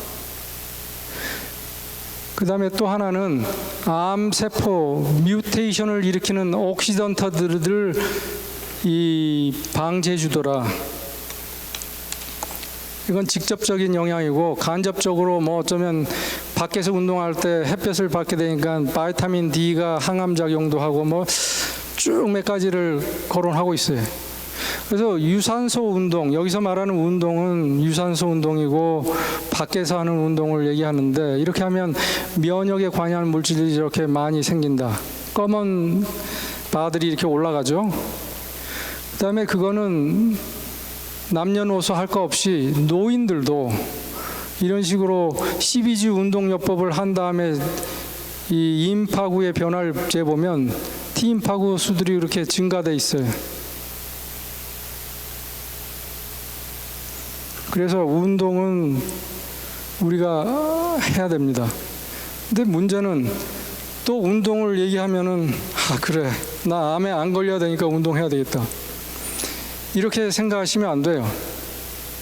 운동을 하면서 야외에서 주는 그런 상쾌함, 피톤치드가 주는 그 기분을 안정시키고, 비록 와이프한테 좀 혼이 났어도 밖에 나가서 땀 흘리고 오면 좀 풀어지는 그런 걸 경험을 해 보셔야 이제 운동을 즐길 수가 있게 되는 거예요.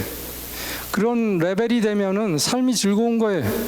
그러면서 건강은 따라오는 거지. 그렇죠? 두 번째는 치유인자를 이용하는 거예요.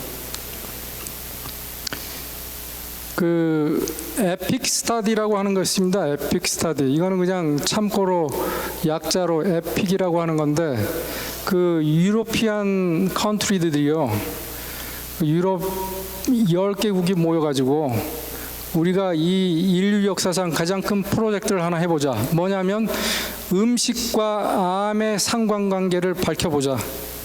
어떻게 밝혀요? 전향적으로. 어떻게 해요? 어느 한순간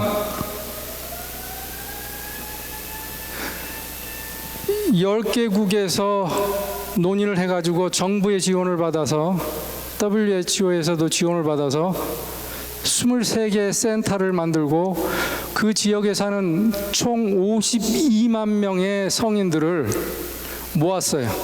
그래서 이 사람들한테 각설받는 거예요. 나는 죽을 때까지 당신들한테 내 의료 정보를 공유하겠다. 사인.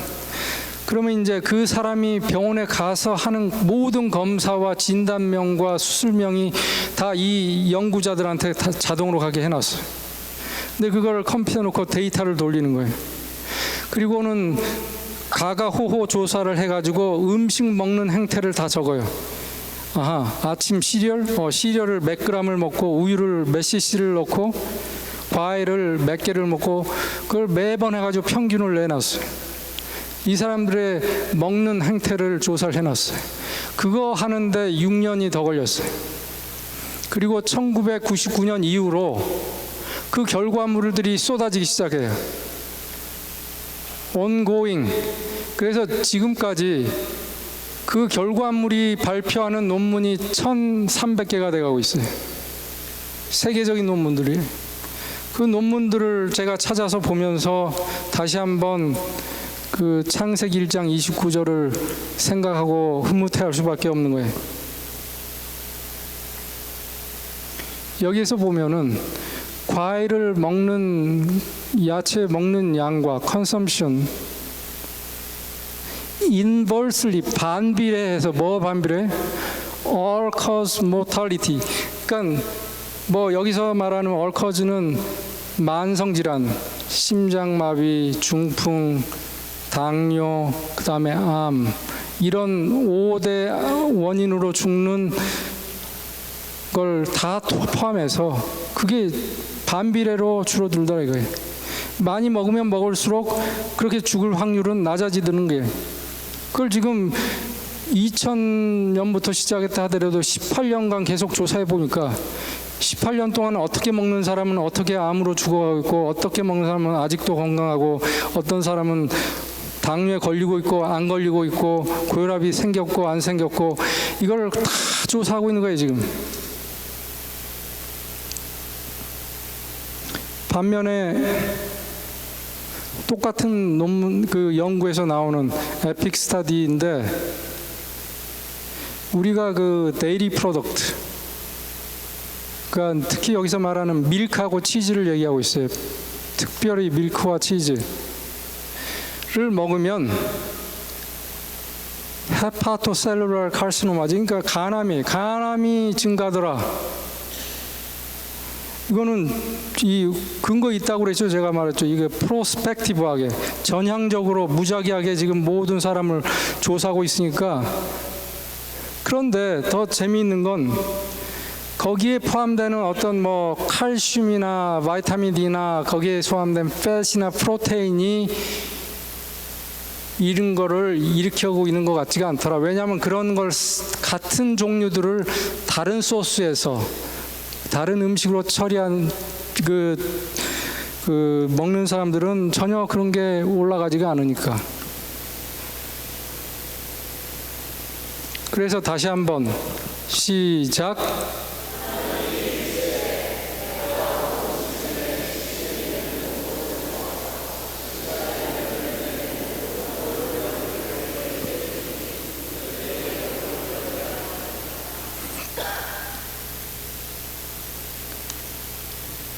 그래서 우리는 치유 인자를 가지고 살아가고 있는 거예요. 내가 건강 생활해서, 내가 운동 잘해서, 마음 편하게 먹고 돌을 닦아서 스트레스 덜 받아서 암 안 걸리고 사는 게 아니에요. 치유 인자는 자연 속에 있고 그 다음에 우리 몸에도 있어요. 근데 그게 어떻게 작용을 하는가, 둘이. 즉 자연 속에 있는 항암제라는 거는 비근한 예로 이 과일, 야채에 있는, 그러니까 식물성이라는 파이토라는 것과 케미칼, 거기에 있는 화학 성분인데, 식물성 화학 성분들 왜 저렇게 뭉뚱그려서 얘기하냐면 현재까지 852여 종이 발견이 됐어요, 항암 성분들이. 근데 재미있는 건 성분들이 색깔마다 다른 성분들이 있더라 이거야. 그래서 이런 논문들을 찾아보면 또 가슴이 뿌듯해지는 거예요. 야, 참 그분은 얼마나 자상하시길래 야, 니네 골고루 먹으라고 색깔까지 다 달리 넣어놨을까? 예? 당근은 좀 적황색으로 해놓고, 어떤 식물은 보라색으로 해놓고, 어떤 거는 푸른색으로 하고, 녹색으로 하고, 진하게도 하고, 옅하게도 하고. 이게 그냥 뭐 저절로 생긴 게 아니에요. 그러니까 그런 걸 보면은 이미 치유인자는 자연 속에 있는 거였고, 그 다음에 우리 몸 속에도 있다는 걸 제가 말씀드렸잖아요. 그런데 이게 어떻게 작용을 하는가? 예를 들면 이제 그 고려 인삼, 특히 홍삼이 항암 효과가 있다라는 게 전 세계 학자들이 다 알려져 있어요. 그래서 학자들이 잘 됐다, 그걸 분석을 해요. 그랬더니 거기에 사포닌이라는 게 항암 성분이 있더라. 자, 오케이. 그러면 우리가 사포닌을 대량 화학적으로 만들어서 영양제로 팔면은 갑부가 되겠어요. 그죠? 그래요? 이게 바로 우리 인간들이 하는 그런 행위들이에요. 그런데 여기에 발목이 딱 잡혔어요. 사포닌을 먹는, 즉 인삼을, 홍삼을 다량 계속 장기적으로 먹는 사람들의 피를 뽑아보면 피 속엔 사포닌이 없어요. 여기에서 이제 이 꿈이 무산됐어요. 이건 뭐 어떻게 된 거야 도대체? 알고 보니까 그 사포닌을 먹으면 뱃속에 있는 좋은 균이 그걸 먹고 그놈이 항암제를 만들어주는 거예요. 그렇기 때문에 우리의 인간의 아주 짧은 지식 가지고 자꾸 이 돈을 벌려고 하는데, 여러분들이 당신 돈 벌기 위해서 내 건강을 희생하겠소 하고 동조할 이유가 없어요. 그냥 그 창세기에 써 있는 대로 그대로, 그리고 그거를 알기 쉽게 색깔별로 주신 걸 믿고 그냥 감사히 먹으면 끝나요. 뉴스타트에서 N에 고집할 필요가 없어요. 이젠 뭘 먹어야 되고 안 먹어야 되고 그런 레벨이 아니라 그냥 자연스럽게 먹으면서 엔조이하면 되지. 그 다음에 우리 몸에 이미 주어진 그 치유인자들로 인해서 감사하면 되는 거예요. 이제 마지막으로 그 암을 정복하는, 예방 또는 치유하는 길의 세 번째는 나 자신을 찾자라는 건데, 이 이안 가울러라는 사람은 호주 사람입니다. 이 멜본, 저 멜본에 살았었는데, 이 사람이 이 멜본 대학을 졸업하고 얼마 있다가 뼈암에 걸렸어요. 근데 뼈암은요 아주 지긋지긋한 암에, 아니 지긋지긋하지 않아요, 무서운 암에 빨리 죽어요. 왜냐하면 뼈에는 피가 잘 가니까 그만큼 전파도 빠르고, 골수는 모든 세포들이 거기서 계속 이 조혈 세포들 있잖아요. 이 사람도 아니나 다를까 방사선 항암 치료를 했음에도 불구하고 코스는 영 반대로 가는 거예요. 어떻게 돼요? 전신에 퍼져요. 이 갈비뼈에도 이제 뼈가 암이 생기고, 이 가슴 안에서도 임파선이 커지기 시작했고, 폐에도 암덩어리가 생기기 시작했어요. 이렇게 되니까 이 사람이 오케이, give up, 나는 할 게 없다. 그러던 차에 우연히 명상요법 하는 걸 배우게 됐어요. 이 사람이 명상을 하고 나서요 나았어요. 그냥 명상만 한 게 아니죠. 자연 속에서, 그 멜본의 좋은 환경 속에서 야외에서 명상하자는 게 이 사람의 주창인데, 어쨌든 근데 이거를 가지고 그 당시에 이 의사들은, 치료했던 의사들은 반박 논문을 썼어요. 어쩌면 그게 우리가 오진했던 것 같다. 암이 저렇게 나을 리가 없다. 암이 명상에서 나을 것 같으면 우린 뭐 하냐 도대체. 그래서 이제 이 호주 학회지, 의학학회지에다 이 케이스를 논문을 쓴 게 있습니다. 어쨌든 뭐 그게 암이었든 아니었든 간에 이 사람은 건강을 완전히 회복했어요. 그래서 그 다음부터는 뭘 해요? 암 환자들만 가지고 살아요. 암 환자들 도와줘요. 자기도 경험했으니까 남도 경험해서 낫길 바라는 거예요. 그러다 보니까는 가지각 케이스들을 많이 보는 거예요, 암 환자들을. 그러면서 그 중에는 사는 사람도 보고 죽는 사람도 보게 돼요. 그래서 이 사람이 쓴 책에 그 우리의 생각이 굉장히 큰 변화를 가져오더라, 결과에. 그래서 쓴 논문 책들을 보면은 4가지로 요약할 수가 있어요. 암은 가역적인 현상이다. 이걸 우리가 믿어야 되더라. 암 환자들이 공포에 떨고 나는 죽었구나, 나는 사망 선고. 이게 아니라 암은 일시적으로 우리 면역 체제가 떨어져 있는, 마치 감기 걸린 거와 같다. 면역이 좀 떨어져서 바이러스가 온 거나 이거 마찬가지라 이거예요. 왜냐하면 다시 쉬고 나면 좋아지니까. 암도 면역이 다시 살아나면 감기 낫듯이 나으니까. 그리고 실제로 그렇게 낫는 암 환자들이 얼마나 요새 많아요. 이 사실을 믿어야 되더라. 그렇지 않으면 살 수가 없더라는 결론. 2번째, 암 환자들이 어찌됐든 사망 선고라고 믿든 아니든 실제로 자기가 진단을 받으면 어떻겠어요? 온갖 생각을 많이 하겠죠. 옛날에 그 영화 중에 의사가 암 진단을 받고 그 심리가 변하는 묘사한 영화가 하나 있었는데요.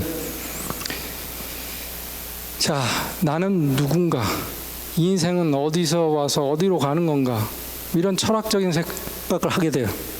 제가 이제 암 환자들을 늘 보면서 그 사람들 임종도 끝까지 보는데 이거는 당연히 거쳐가는 과정이에요. 특히 종교가 없는 사람들은 더 철저하게 홍역할 듯이 지나가는 걸 봤어요. 이 사람이 내린 결론은, 낫는 환자들의 결론은 이런 질문에 대한 답을 종교와 영적인 데서 찾았더라. 그러니까 이 사람은 종교가가 아니에요. 그냥 현상을 그냥 이렇게 목록을 쓴 것 뿐이에요. 그럼 우리는 알아요. 우리는 알아요. 우리가 치유인자가 있어서 치유인자 다 떨어지면 우리는 죽는가? 우리가 어떻게 철저하게 변화되는가에 따라서 암은 더 증폭돼서 낫는 거예요. 그 다음에 이제 삶의 태도의 변화가 있어야 되더라. 치유되는 사람들은 뭐를 하냐면 자연식으로 돌아가요. 그 다음에 자연 속에서 시간을 보내요. 그렇게 할 때 낫더라. 이 사람이 치유인자라는 말을 쓰지는 않았어요. 이건 제가 써놓은 거예요. 왜 무리가 아니잖아요. 자연 속에 다 치유인자가 있다고 그랬으니까 저는 아니까. 그래서 마지막으로 암을 낳는 사람들의 4번째 특징은 이 3가지 전술한 대로 자기를, 그러면서 덤으로 자기를 발견하게 되는 거예요. 그동안 살았던 대로 살지를 않아요. 나았다고 오케이. 뭐 예를 들면 뉴스타트 프로그램에 가서 2일주일 동안 암을 낳았으니까 난 다시 살던 대로 돌아간다. 이게 아니더라 이거예요. 그런 사람들은 철저히 생활이 바뀌더라 이게. 그 이후로도. 그래서 결국은 재발이 안 되고 살고 있더라라는 겁니다.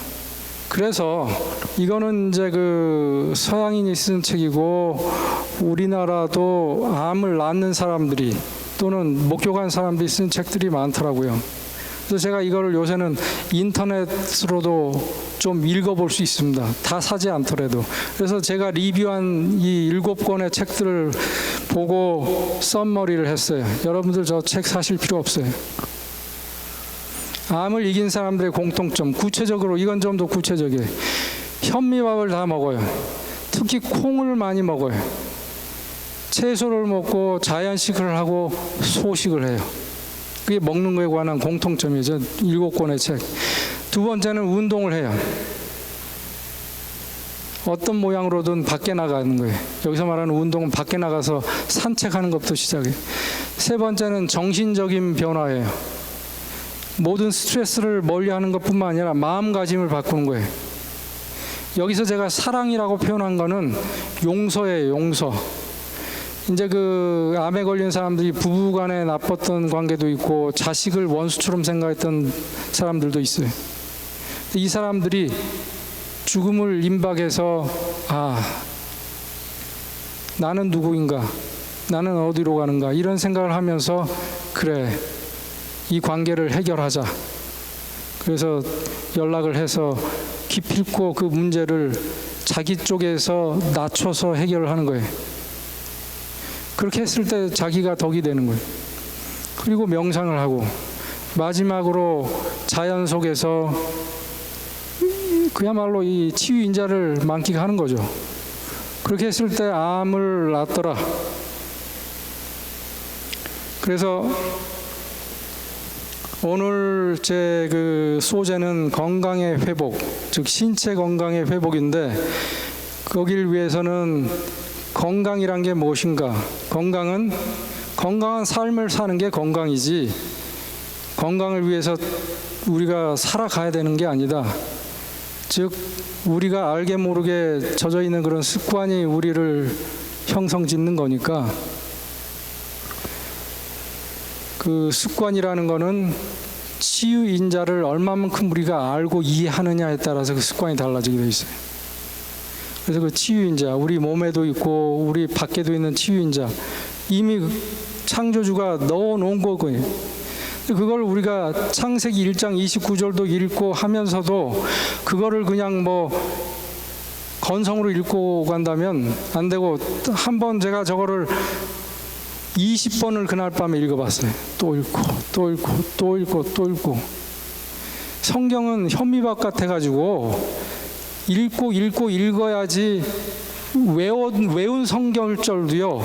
그 다음에 어느 날 또 읽으면 전혀 딴 게 느껴지는 거예요. 잘 아시죠? 그래서 그 치유인자가 우리에겐 주어졌다라는 것을 믿으셔야 되고, 그 다음에 이 뉴스타트는 우리가 가지고 있는 진리인데 그게 어떤 그 십계명처럼 지켜야지만 우리가 믿음 생활을 하는 그런 게 아니고 이건 하나님이 우리한테 주신 선물이에요. 그냥 그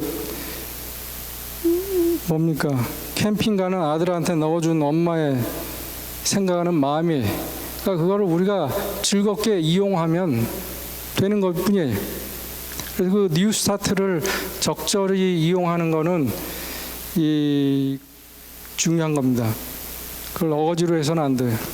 마지막으로 그렇게 할 때 암이나 만성질환, 당뇨를 포함해서 고혈압 할 것 없이 모든 병은 당연히 예방되고 치유도 될 수 있어요. 제가 12시 반까지 끝내려고 했는데 9분이 남았네요. 11분이 남았네. 너무 빨리 달리다 보니까 너무 빨리 왔네. 그래도 이 오늘 강의를 통해서 여러분들이 조금 색다른 각도를 볼 수 있습니까? 그렇다면 좋습니다. 제 건강 가면서 아멘 소리 이렇게 크게 듣긴 또 처음인데 질문 받겠습니다. 그럼 네? 예.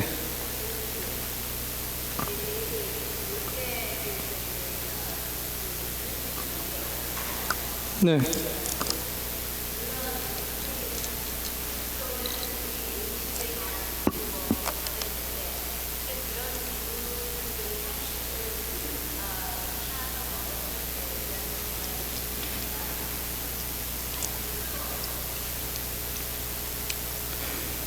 소용이 없습니다. 그리고 그래서는 안 됩니다. 왜 그러냐면 저도 환자들한테 항생제를 처방해요. 폐렴이 걸렸어요.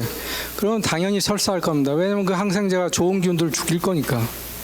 그럴 때는 프로바이오틱스를 꼭 같이 드세요. 하지만 우리가 환자 치료할 때 좋다고 해서 우리가 그거를 적용하는데 문제가 있는 경우 많아요. 쑥가루가 좋다. 그냥 상시하는 거예요.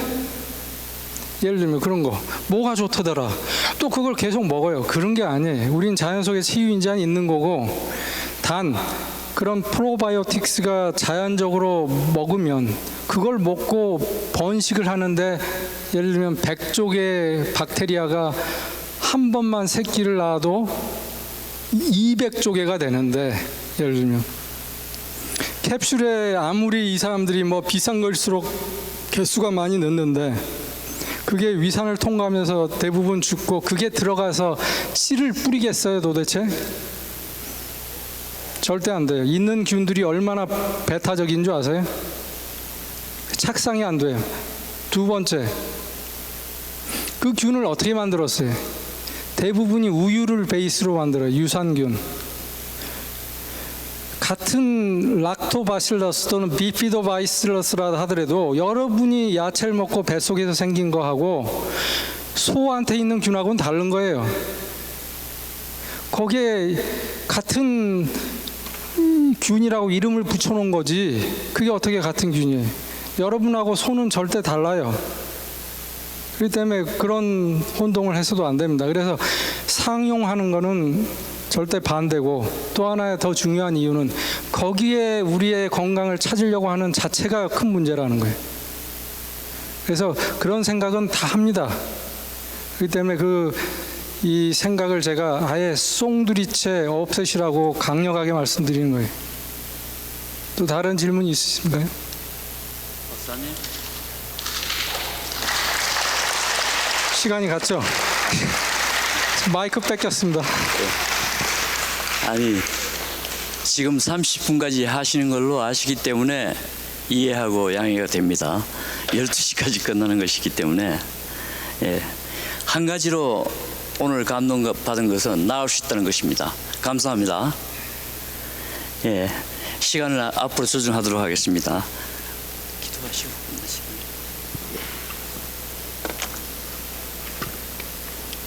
기도하겠습니다. 저희를 창조하신 사랑의 하나님, 오늘 짧은 시간아마 이 시간을 통해서 성령께서 저희의 우둔한 마음을 깨우쳐 주시고 하나님께서 얼마나 우리를 사랑하시길래 그렇게 자세히 구체적으로 치유인자를 심어주시고 저에게 주시면서 그걸 먹고 건강히 자라기를 바라시는지를 저희가 그 사실을 알 때마다 가슴이 뜨거워집니다. 이걸로 인하여 감사드리오며 저희들이 건강을 찾아갈 게 아니고 하나님께서 주신 건강을 잘 이용해서 좀 더 다른 일들을 열심히 할 수 있도록 저희를 인도하여 주시옵소서. 예수님 이름으로 기도드립니다.